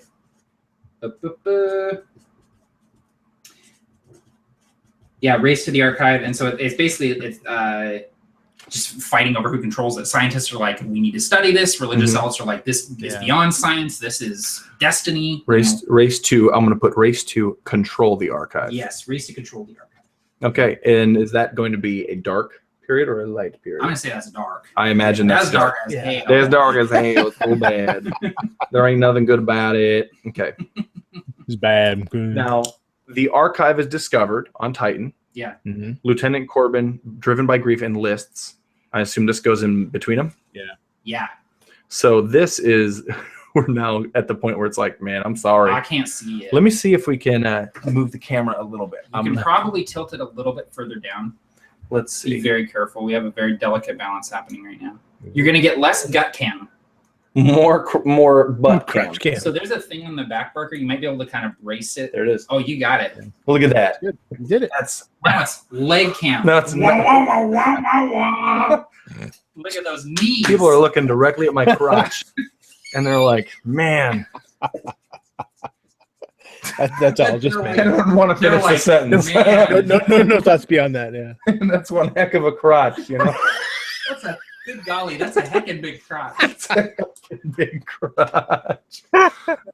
All right. It is my go. Yes. Yeah. And I'm such a bastard. I feel like I need to add a new event to this, but I'm not going to. I'm gonna because that's all right. So I'm gonna look through. All right. First, Trust and the Children of the New Dawn. Race to the archive. It's got to be about Lieutenant Corbin. Wait, no, it's got to be about the. Oh first yeah, person. I'm sorry. I'm silly. For some reason, I saw You're a Lieutenant Corbin. I was like, silly boy. I'm just trying to take control. But thank you. Thank you. It's got to be about the first shots of the Relic Wars. Yeah. I'm gonna add a new. I'm gonna add a new event. You're gonna add a new event. I'm You gonna want a add- green? Yeah, I've already done a scene, so I want to Okay. add a new event, There which you is go. probably not what it should do. And I'm actually gonna call it the Battle of Titan. Oh, Nice. that sounds dope. Yeah, it's gonna be a light event. The Battle of Titan was actually a church picnic. It's a chess tournament. It was a. But let's see. I brought tater tot hot dish. It was great. Lots of flowers. Yeah. Here's the question I'm asking: is Mhm. what if I did make this a light event? What if I decided, no, I'm going to flip the switch and make it a light event? We'd have to come up with a Yeah, way we'd have that to. this battle, this awful battle, is now a good thing. Yeah. But I'm not going to because that's too hard. What if? Hey, I got an idea. Okay, I got cool. an idea. I know you're in charge here. And you're not allowed to help me. I know, but I'm not going to help you. I say we make it a light event and leave it up to the chat to try and figure out why it's a light event. Okay, that sure. I'm definitely cool with that. That probably shouldn't be for a PDF, unless we want to give away 3. That'll be We've mine. only given away one. Yeah, I know, but I wanted to leave the other one to Alex. Uh, We can give away 3. It's up to you guys. I don't care. I know. As long as I have people, a big nose. as long as people get them, you know. We'll do 3, and yeah, it'll be up to you to decide why this is a light event, which means hope and resilience. And try your best to keep it within the Battle of Titan instead of saying like the Battle of Titan leads to hope and love and everything. The Battle of Titan has to be a good thing. How is this somehow good? Right. Yeah. All right. So this is going to be. In before someone comments, they kill Hitler. They kill Hitler. Hitler comes back. We have to create an event where Hitler comes back. They find Hitler on Mars, and then the Battle of Titan is they kill him. They punch him in the nuts. Just until he's dead. A whole bunch of times. Yeah. Stop beating my butt. All right. Someone beat my butt. Stop beating my nuts. All right, we're gonna watch the chat together here. Watching the chat together. Okay, so no one said anything yet. Competitive curling on the ice plains of It is Titan. Nobody's tuning in. Oh, no. nope. Well, first of all, look, it rains methane on Titan, so I'm guessing you wouldn't do much on this. Oh, so it's a nice day in the battle. Whoa. There are methane oceans though. Whoa. Or it was hydrocarbon oceans. Whoa! Wow. What you looking at? Wow. I was just what you looking at? Comment. What you looking at's comment was interesting. It was. I don't necessarily like that it rains meth on Titan. That's why it's a good thing. Come on. An enigmatic evil third party was uncovered and destroyed as two sides were forced to team up. So he's going Avengers with it. He's saying Thanos shows up. Yeah. And everyone's got to team up against him. Yep. And maybe that's the Relic Wars is against the new evil or something like that. We're going too far into it. We got to be careful though because we don't want to have aliens. Yep, no aliens. Each side sees this as the fruition of their plans and dreams. It is a good event for them and worth the death. The flood. Someone brings a flamethrower. Come on, guys. Someone brings a flamethrower is a pretty good That's light. pretty good. To be fair, we gave him the premier battle in a war, and we're trying to get people to make it sound happy. I mean, yeah, that's hard. That's true. It's true. It is very difficult. This is epic level hard. I know. I think here's my vote. Yeah. We give it a couple more minutes. Yeah. And if we don't see one that we're like, yes, we just make it a dark. We fill in the circle and we bite the bullet. All right. Tim, during the Battle of Titan, another archive is unearthed. The archive details how the aliens enslaved and mass murdered other races. During this, one side falls prey to a natural disaster. That doesn't sound right. The other side assists. Oh, the spirit of mankind unifying. I like that. That's kind of neat. I was like, Tim, what the hell? And then you fixed it. The archive has a biological self-defense system. Oh man, it's okay. Now we're getting crazy. That seems to want to destroy all living organisms on the planet. The group starts working together in order to defend against the oncoming onslaught. The Battle of Titan winds down because the soldiers recognize that they're being used for a purpose they do not benefit from. It becomes a revolution against their factional overlords. That's kind of cool. The Titan Crisis, a skirmish after tensions have been at an all-time high, leads to an incredible act of mercy as a ship from an opposing side is rescued during combat. I like that. During the Battle of Titan, the archive disappears, causing a ceasefire as factions begin to search for the new location if it still exists. That's kind of neat. 2 people bring flamethrowers. Holy crap. Members of both sides rebel from the bloody fighting, rising against their own comrades and forming a third faction in the vein of fused spirituality and technology. And incredible natural resources discovered that is a game changer for both warfare and civilian life. During the Battle of Titan, the cure for cancer is found in the archives. LOL. Remember, this can be happy for the winner. It shifts the focus of your narrative to a new protagonist, though. This goes outside the bonds of the battle. Some soldiers very much shaped by this battle. So here's the thing that I'm thinking. Yeah. I'm thinking either I fill that thing in and it's dark, or I decide that these guys did kill me. I think either I fill it in dark, or I decide that this battle sparks a unification of, not a unification, but sparks a victor, either the Trust or the Children of the New Dawn, and those people become our new protagonists. Those people become like the new centered, like good guys. Right. But you know what? I think I'm gonna make it. I think I'm just gonna make it dark. Okay. I'm thinking the Battle of Titan's just a bad thing, and I like it being a bad thing. And I feel like if we decided that something good became of it, it wouldn't belong in the Battle of Titan. It would be its own light. It would be its own event, you know? Yeah. The unification of the clans of Dawn. Right. Right. Oh shit, what up? Okay. All right. So Alex, that was your focus. Now, usually in the normal game, you would now pick 2 to nest in each other. You'd either pick a period and an event, or an event and a scene. Okay. Let's continue around with the lens, though, because I skipped mine. And then if we decide to go back and continue and do it the right way, we can. Is that okay? Yeah. I think it should be fine. Unless you want to do it, we could start doing it right now. You're doing it right. No, so we're still going to kind of jump around, though? Yep, we're now passing. So all 3 of us made something about the first shots. Right. We made 3 events, which is weird. But now we're going to pass the lens to Matt. Okay. Who will choose a focus. Oh, because that was Alex's lens. Yes. Now, again, I've already said this, but I want to repeat it one more time. In the usual game, the person who's the lens will end the round by coming up with 2 of these. But because we're running out of desk space, and because we kind of want to trial it and give away PDFs and stuff, we'll just keep going. Okay, so I choose a new lens. Focus. You're the lens. Focus. I'm the lens. I choose a new focus. Yep. Focus lens. What's the deal? What's salted peanuts? Hey, I'm gonna zoom in here. Okay, so the new focus is. So I liked your idea, Barker, of having one of these factions become the new protagonist. Cool. So I'm going to say that the focus is now, my instinct is to go with the trust. I'm going to go with the Children of the New Dawn. The focus is the Children of the New Dawn. Yes. Yeah. Cool. All right. So now the person, that's me. I go first. Yeah. So this has to be the Children of the New Dawn. And I want to create a new period. We have not made a period. Oh, gosh. Oh my God. I can't live in your space.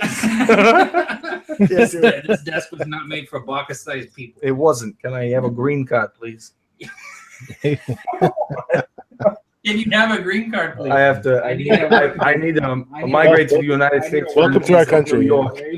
New York. All right. I'm going. So this is called the Children. Royce Kelly says that pop filter must owe Barker money or something. Can't stop. It's not even in the way. It's not even in the way. It's completely out compact. of the way. But you're just I talk with my hands. I'm beating it up. I know. Listen here, you son of a bitch. Give me my money. Huh? Okay. All right. So this is the period that I'm going to create, and I'm really, really excited about it. Oh, sweet. The Children of the New Dawn is also known as New Dawn. And I'm going to call this period New Dawn Hegemony, which means ultimate power. But wait, no, I can't do that because Band is a unified government. I cannot have a unified government. Give me a new green card. No. I cannot have New Dawn being the unified government. I can't do it. That's right. So I will say, oh yes, we're going to call it the Inquisition. No, the Purging. I can't write. The Purging. Dirging. The Purging. The Purging and the Dirging. Of the Trust. And it's gonna be dark.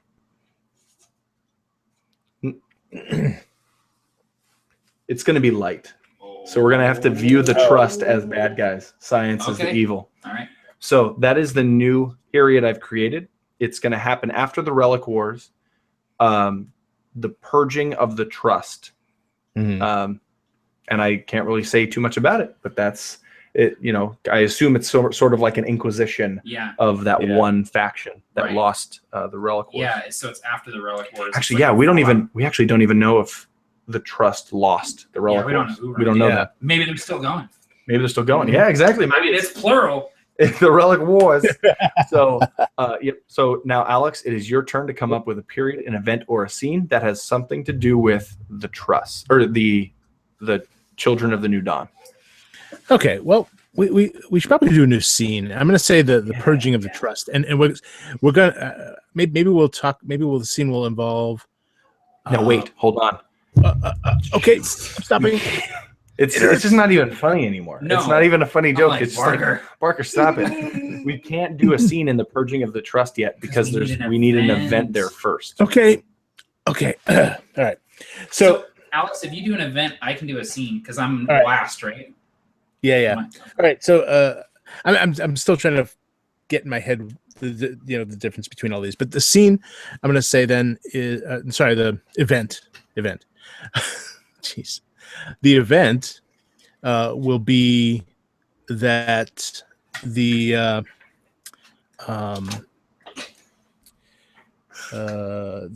New Dawn will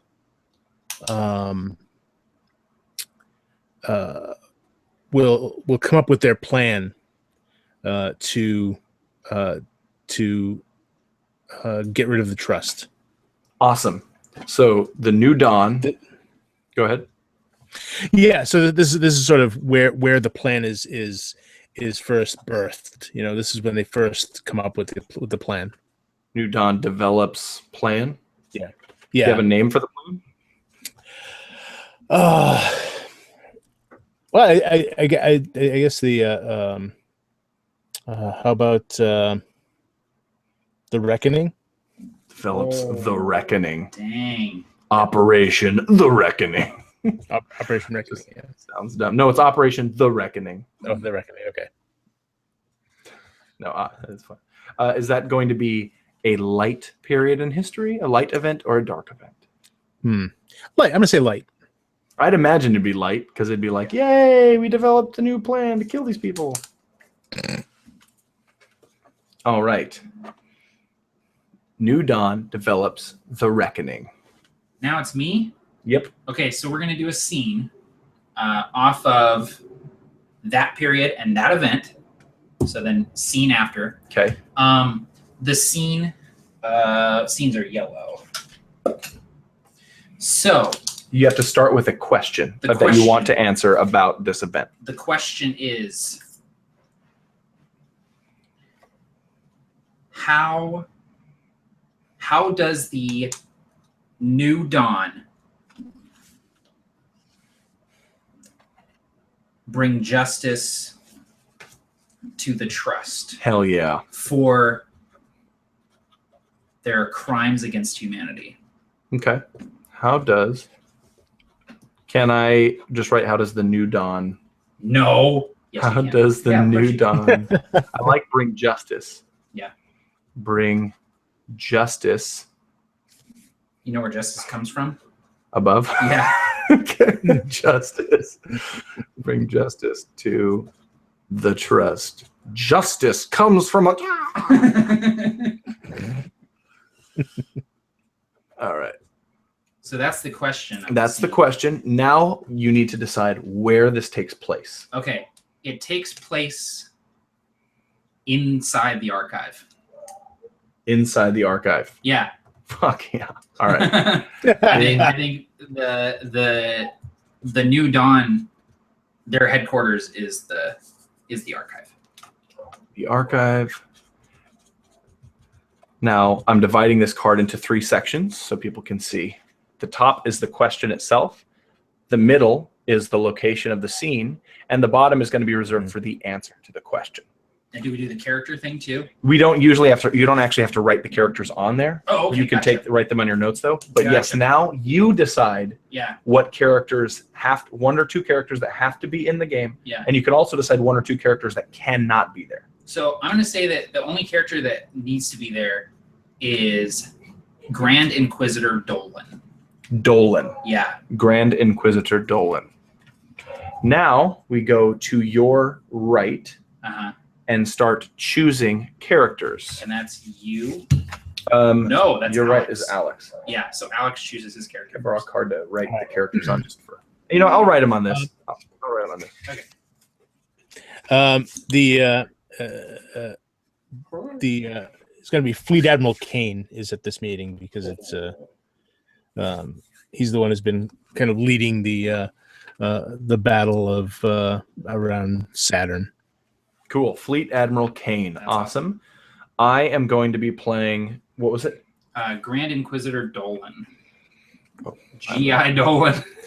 G.I. Dolan. G.I. Dolan. Dolan. Grand And knowing his Inquisitor Dolan. So far we have 2 people that are higher ups.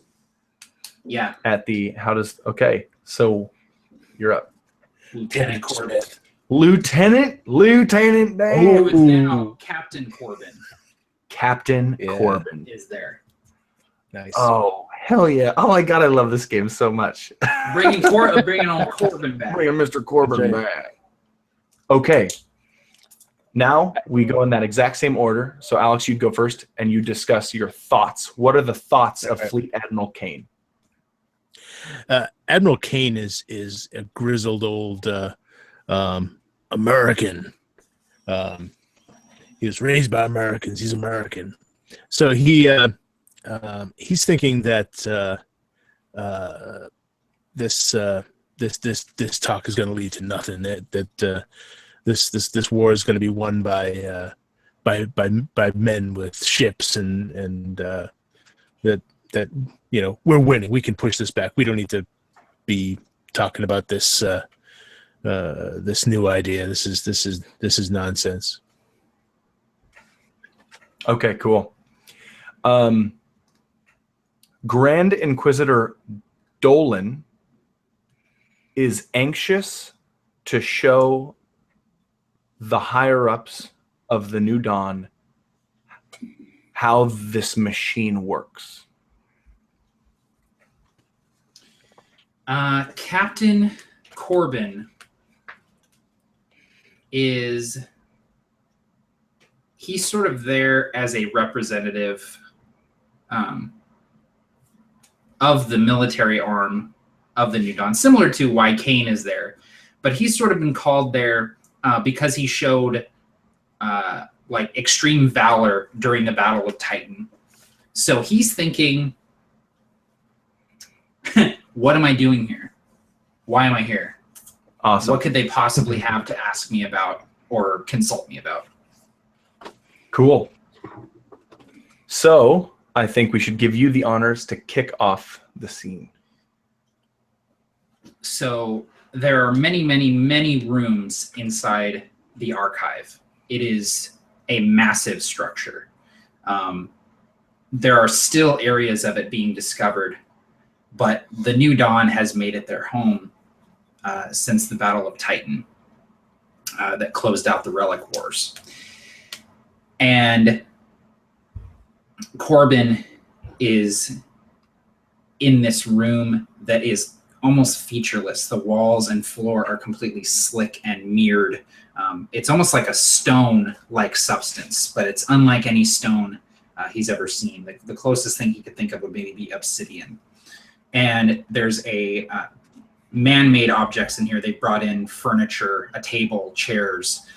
There are data pads sort of littering the table, and there are men and women in here that are discussing reparations for the Relic Wars and what should be done about the trust. And Corbin is sort of pacing back and forth, and he approaches someone that he recognizes. He approaches Kane, and he says, "Sir, I don't mean any disrespect, but what are we doing here?" Damned if I know, son.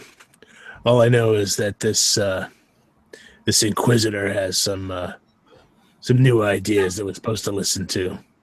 Frankly, I'd prefer to just drive those trust bastards back to the orbit of Mercury before pushing them into the sun. But this Inquisitors are. He kind of leans in quietly. Says, they're calling the shots now. I'm sure you are all anxious to get back to your duties in the fleet. reverberates around the room as you see Grand Inquisitor Dolan's dark eyes. It's almost like you can't see the pupils. Such a dark iris color, gazing back and forth to the people in the room, but chiefly the two most important people, Fleet Admiral Kane and Captain Corbin, who was quickly promoted due to he was, had many heroic events happen, but namely due to just losses in the chain of command is where he got his promotions. You hear the Inquisitor's voice reverberate off the walls. And frankly, I am sure that you believe that your ships, your warships, are doing just enough to destroy, to obliterate, to incinerate the people we call the Trust.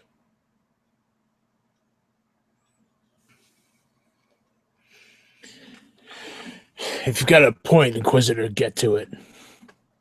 My point is your ships are phenomenal at orbiting planets, controlling the populace. But what we desire is an end to a people. And we have found a way to do it while simultaneously bolstering your numbers. And he looks to Captain Corbin, knowing that this might interest you, who's constantly found yourself maybe having a lack of men or whatever you want to role play. Mm-hmm.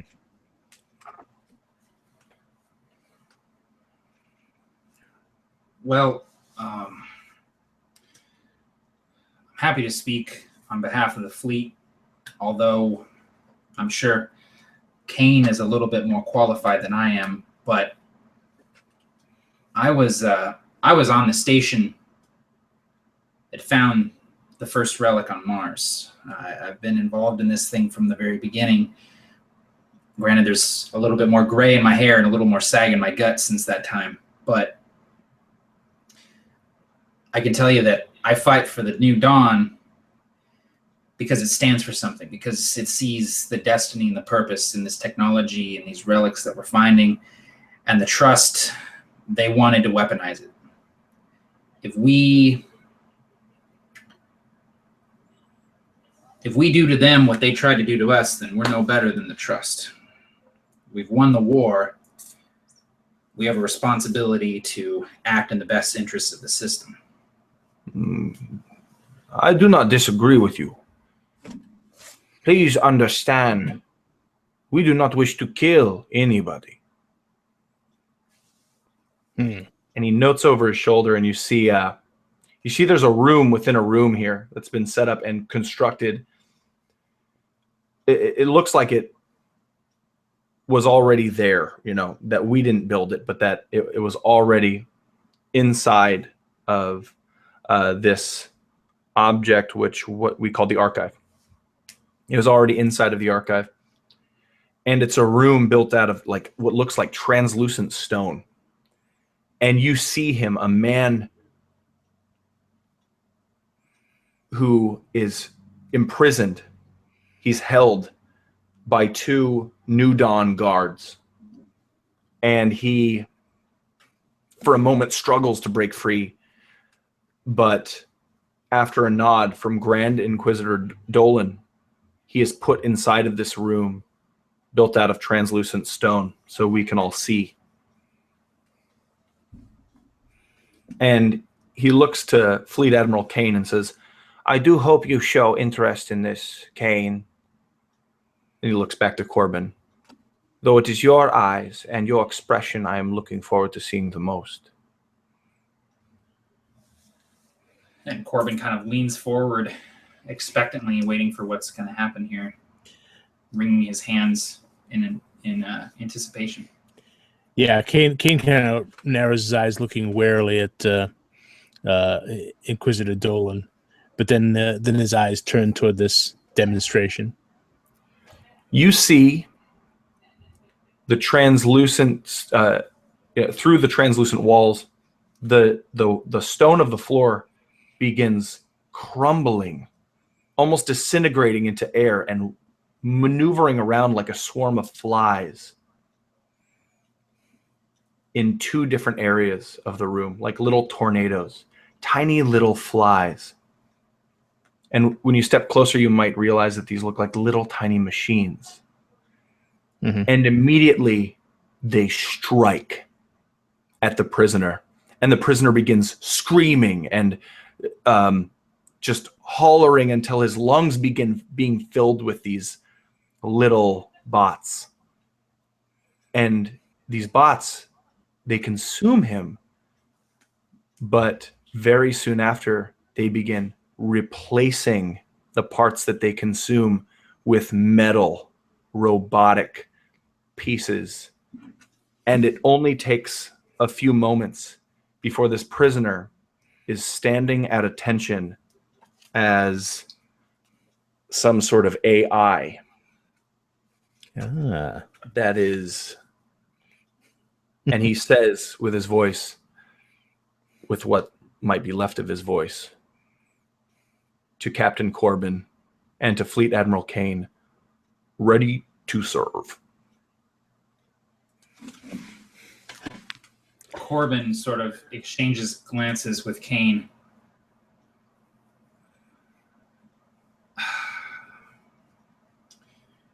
This solves a few of our problems.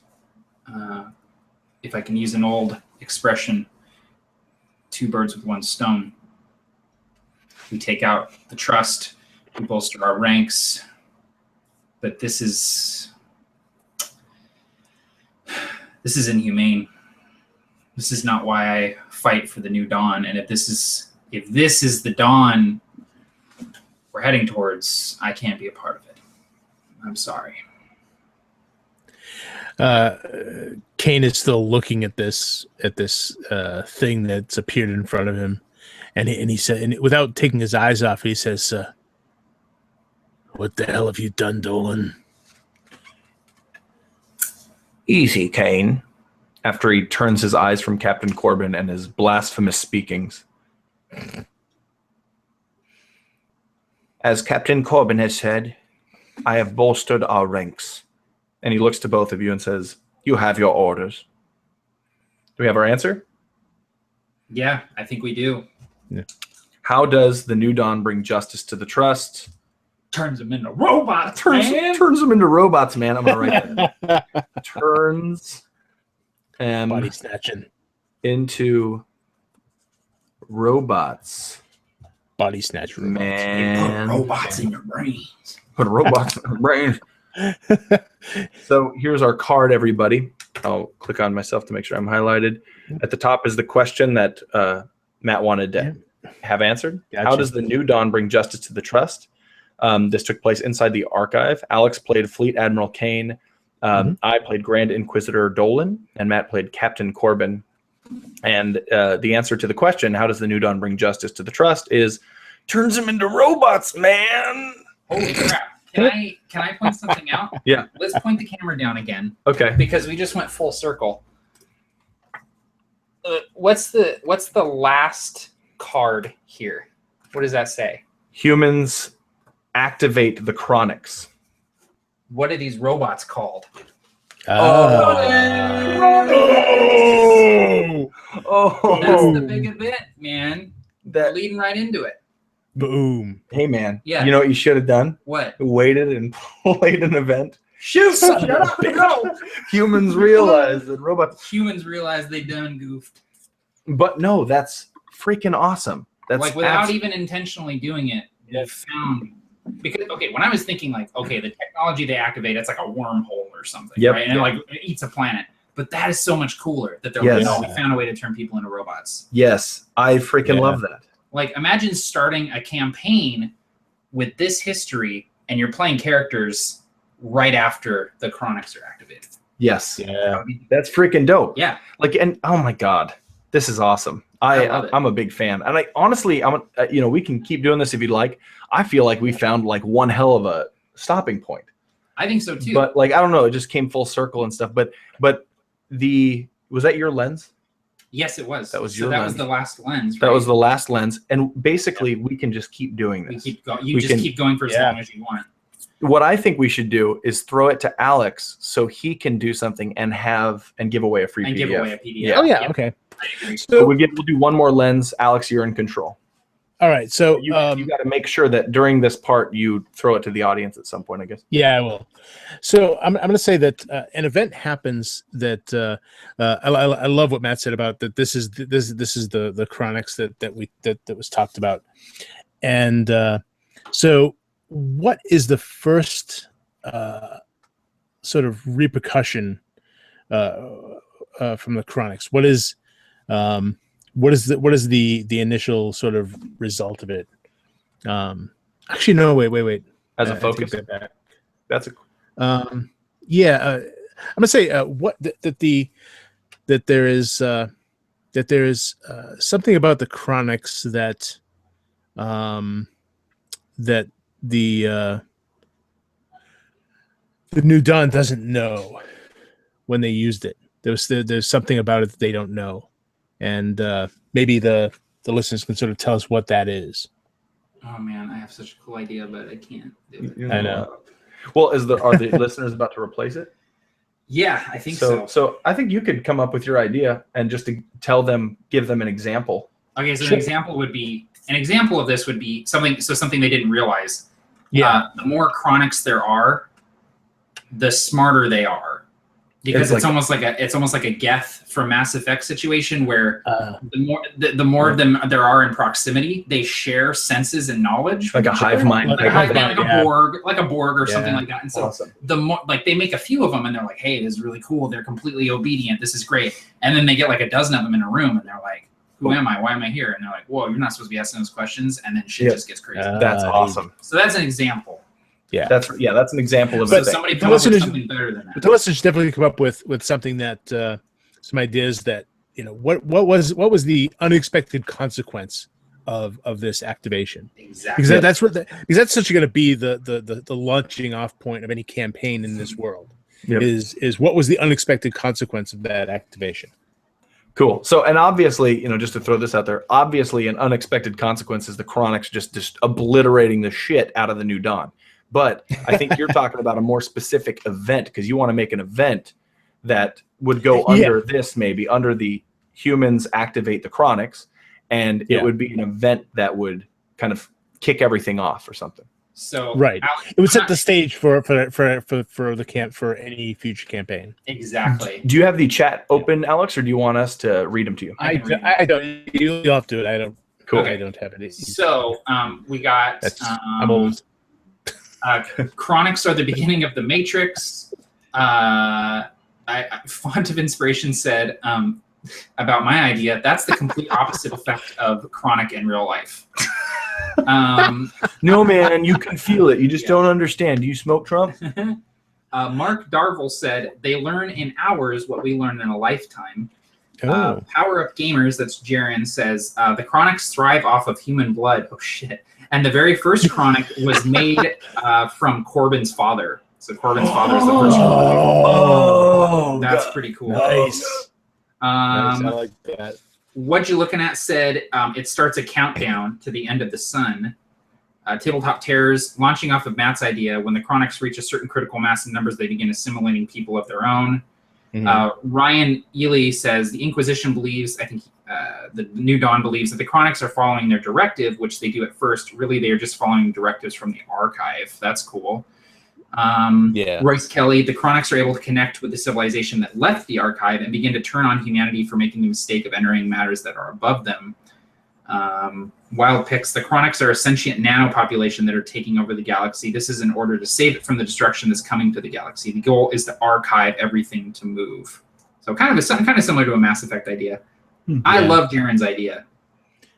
Which one was that? That was the Chronics thrive off of human blood, and the very first Chronic is Corbin's father. Yeah. That I got to go with you on that one. That's certainly my favorite too. We'll give it to him. Okay, awesome. So, Jaren, we're going with your idea, and that means that Jaren from Power Up Gamers will be getting a free PDF copy of Microscope. Awesome. Can you hand me a green card? Yeah.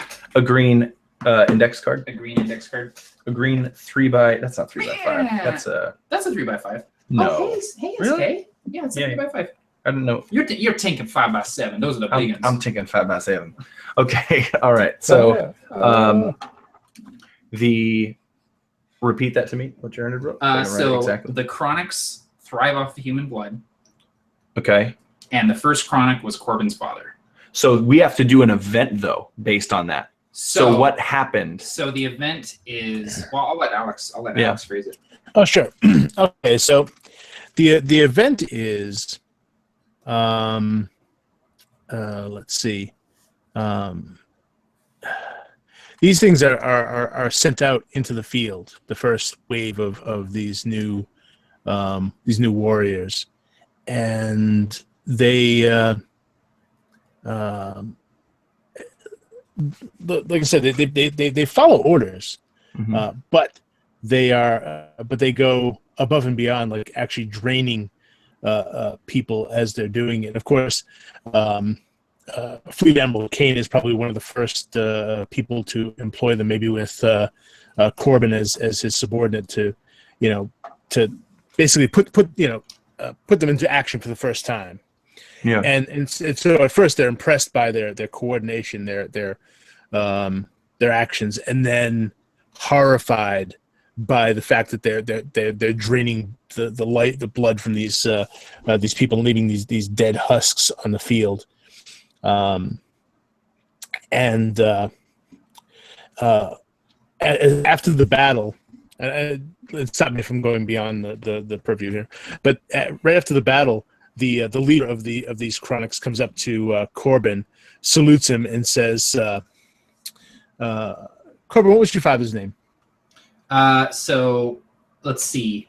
Corbin's name. His name is Dean Corbin, and his father is James Corbin.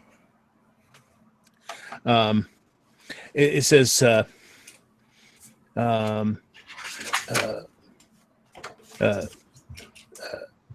maybe comes up to Corbin and nods and says, "Victory through James Corbin." And I'm like, would. Yeah. So the event would be maybe victory through James Corbin. Yeah. Said to Dean.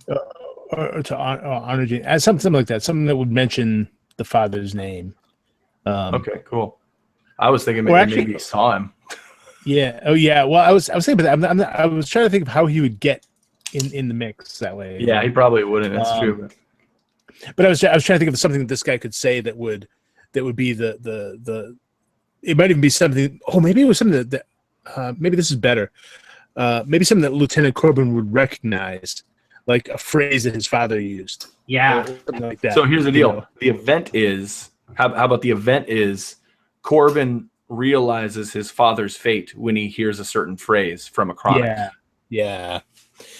Right after the chronic's first battle. No, I want to point this out. Jaron just got a free PDF, but we actually, that wasn't the event that we did. But because well, no, actually you're right. My bad. The second half of it, we didn't talk about the blood, but that's okay. Well, Alex said they're draining. Yeah, for sure. Yeah. So Corbin hears chronics say phrase that points to his father's demise. Yeah. Now, like, I can imagine if this were a movie, like early on, you would have seen, flashbacks of Lieutenant Corbin talking to his dad. And his dad would say, like, victory and glory lasts forever, or something like that. Some kind of intense phrase, that he remembered. And then the chronic comes back, and he never told anyone. And the chronic comes up to him and says that exact phrase. Yep. Which, something like that. I mean, that would leave it open-ended too, because it either means that particular chronic is his father, or that they are sharing information with each other. Right. His father was somehow, when he was lost near that first structure on Mars, his knowledge was somehow assimilated into that sort of hive mind. Yeah, for sure. I love that. So is that a dark event or a light event, Alex? I'm gonna say it's a dark event. Yeah. because I think it's a turning point. Because having your dad come back as a Terminator is not the way that you want to meet your father. Dad, Yay! And he's like, down. I am your father. I'm your Wrong father. movie. Come with me if you want to live. All right, let's see if this I can't sort of see it. I'll shift these over. So that's pretty cool. Yeah. And so you just keep going with the lens and the focus and stuff to keep making events until the note cards are falling off of your table. Exactly. Until what's happening now is happening. So the cool thing, the really cool thing about this too, is this can be a game in and of itself. Yes. Like we just did. It can be a world building tool. Like we just built a sci-fi world that would be awesome to play in. Yeah. And it's all fleshed out, and especially if the players are involved in it, everyone's going to know the history of it. There's no backstory that has to be explained to them. Or this could be a tool for someone who wants to write a book. I mean, you could write a novel based on this. Exactly. I mean, we just created a television series. I mean, it's crazy. And one of the things is, you see these yellow cards. These are the times we role played. We only role played twice. Yeah. But if we did as we should have done and had the lens at the end of each round, choose two nesting things, we would have done a couple more scenes. Yeah, to role play. I saw people talking about in the chat, and I think they missed that we weren't doing that just to save on time and space. Yes. That we weren't doing the nesting thing with the focus at the end. Yeah, we weren't doing that just to save on time and space, and I thought it would have been cool to get around a couple of times to flesh out the board. I love this idea. Like, you could do this with a session 0 for any system. Yeah. Yes. If you're running D&D, if you're running Fate, Star Wars, anything, like, do this as a session 0 because there's no die rolls or mechanics involved. It's just a structure for collaboratively building a world. Yes. It's really cool. Yeah. I love this. And This is as a brilliant. GM, even if you have an existing world, you could basically put it within a framework. Like, you could say, okay, I'm gonna set this on this continent. Yeah. So you could just say, okay, the only stipulation is you're limited to this continent, and then let them go. Right. But even so, what's interesting is we just did a thing where at the beginning I was like, well, we're going to limit ourselves to this solar system. But look at what we have. Well, yeah, exactly. Do you want to role play the terraforming on Mars? Do you want to role play the Relic Wars? Do you want to role play, a couple of people of the Trust who are fleeing the Purge? Do you want to role play this end times scenario where the colonics are hunting humans? Like, we've just created an almost an infinite amount of possibilities for role play. Yeah. And like, I wanted to, like, if we did it again, I would choose to do I want to know how the Battle of Titan turns out for a certain squad. Yeah. Like, and I'll name a random squad and we'll role play that. Well, and I want to know more about, like, why the Trust is seen in such a negative light. What did they do? Yeah, because you said weapon and something. I was like, oh, that's perfect. Like, I think the Trust weaponized something that was seen as no, that's not cool. Well, and as a story point, that could be kind of cool too, because at first glance, the Trust were the good guys and this religious order were the bad guys, but it turned out the opposite. And so that's kind of a cool twist in a book or a movie or even a game. For sure. Definitely. I'm gonna turn this camera up. You guys want to call it? Yeah, let's see our faces here. Let's do this. No more crotch time. No more gut or crotch cam. Crotch cam with Matt and Barker. That's the new podcast. Is the sun down where you guys are now? It's still light, but it's starting to set a little bit. Yeah, it's a little past midnight here, so yeah. But man, that was awesome. That was really fun. Here's the deal. Maybe not a part 2, but I'd like to play this again, like at some point with other people. Like, this is just a blast. Absolutely. Well, I think you, me, and James, and anyone else who's here that wants to play, we could do this again while you guys are here too. Heck yeah! Heck yeah! Absolutely. So. And we, the three of us, can. What Matt's referring to is James and Cassie. James from Tabletop Terrors is on his way pretty soon, and he's gonna be here on Sunday. Be hanging out with us, and we're gonna hold hands and watch Predator. It's gonna be great. Yeah, we haven't watched Predator yet. I saw a couple questions about that. Barker just got. He's just. I just got here. We got here, ate dinner, didn't finish. It was amazing. We sort of finished, Barker but then dumped an entire bottle of honey mustard dressing on his salad. I did. It's true. Newman's Own, man. It's so good that I drink it like a Mountain Dew. A Mountain Dew. So, but yeah, and I would like to have the three of us at some point get to hang out again and pull these cards out again and learn more about the world. Absolutely. So, we're hanging on to these cards. They're color cards. Yeah, absolutely. I'm going to throw them on a paper clip. Yeah. This is awesome. So, are we done? We got to do an idea they can steal. Oh, what are you talking about? It's a 2-hour idea you can steal. We got to take a question from the list. We'll take a question. That'll be good. We should. We should take a question. Look in the chat. Yeah. Why not? We just said it, so they have 11 seconds before they hear what I said. So it's going to be a little bit.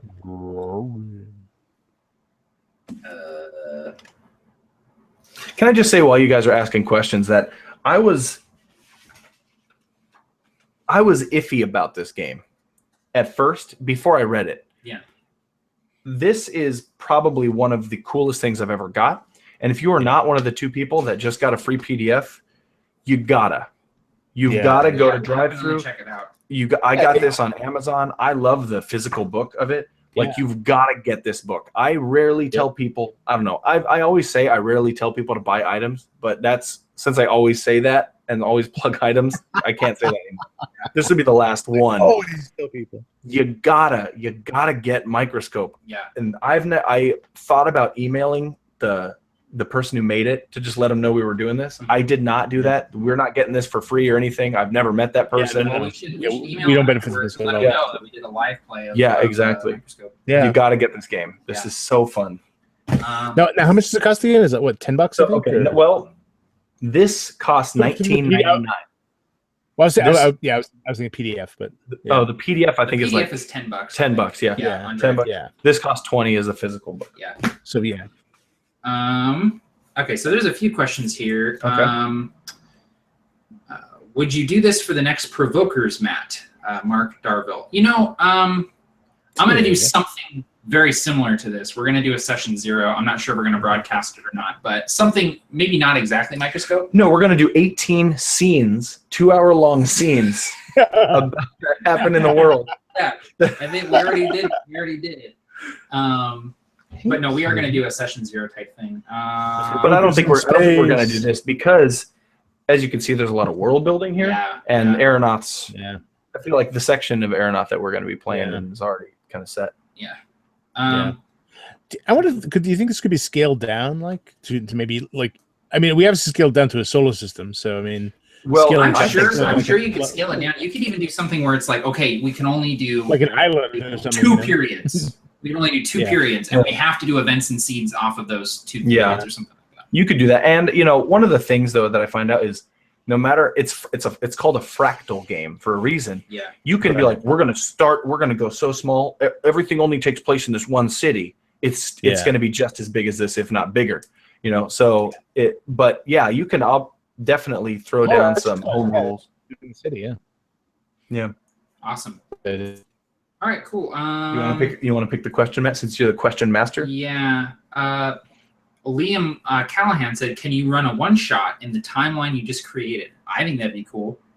I was actually at some point like run a fate game or something. I was actually gonna suggest, and it's totally up to you. But for the 75th or something, you run a game, whatever game you want inside this setting. Yeah, I'm saying it right now. I'm committing to it. At 70 for the 75th episode, I will run most likely a fate game. Fate game would be cool. Using this world and this timeline that we made. It should be entitled The Battle of Titan, but that'll probably a lot of anime fans will be like, "What is this?" It's going to be called The Battle of the Butt. The Battle of the Butt, yeah. 2 armies shooting at each other. Guys shooting arrows and falling into the butt. Falling into the butt. Yep. That's a period. It's going to be right here. It's going to be right there. The Relic Wars, Battle of the Butt, then the Purging of the Trust. Then the Purging of the Trust. Yep. So yes, I will absolutely run a game, probably using Fate, and we'll run it in this setting. I think that'd be cool. Awesome. Right on. Well, thank you everybody for tuning in to episode 50 of Roll Up and Die. This has been an awesome one shot. It went better than I ever could have hoped. That was rad. Yeah, and was awesome. It was super cool. And thanks everyone for tuning in to Roll Up and Die. Check out our Facebook page at facebook.com/rollupanddie. Pick up Microscope if this interested you. My name is Barker. And my name is Matt from A Fistful of Dice. And my name is Alex, aka Captain Gothnog. Hey! I was present for a bottle tipping. He was. Godspeed. Blah.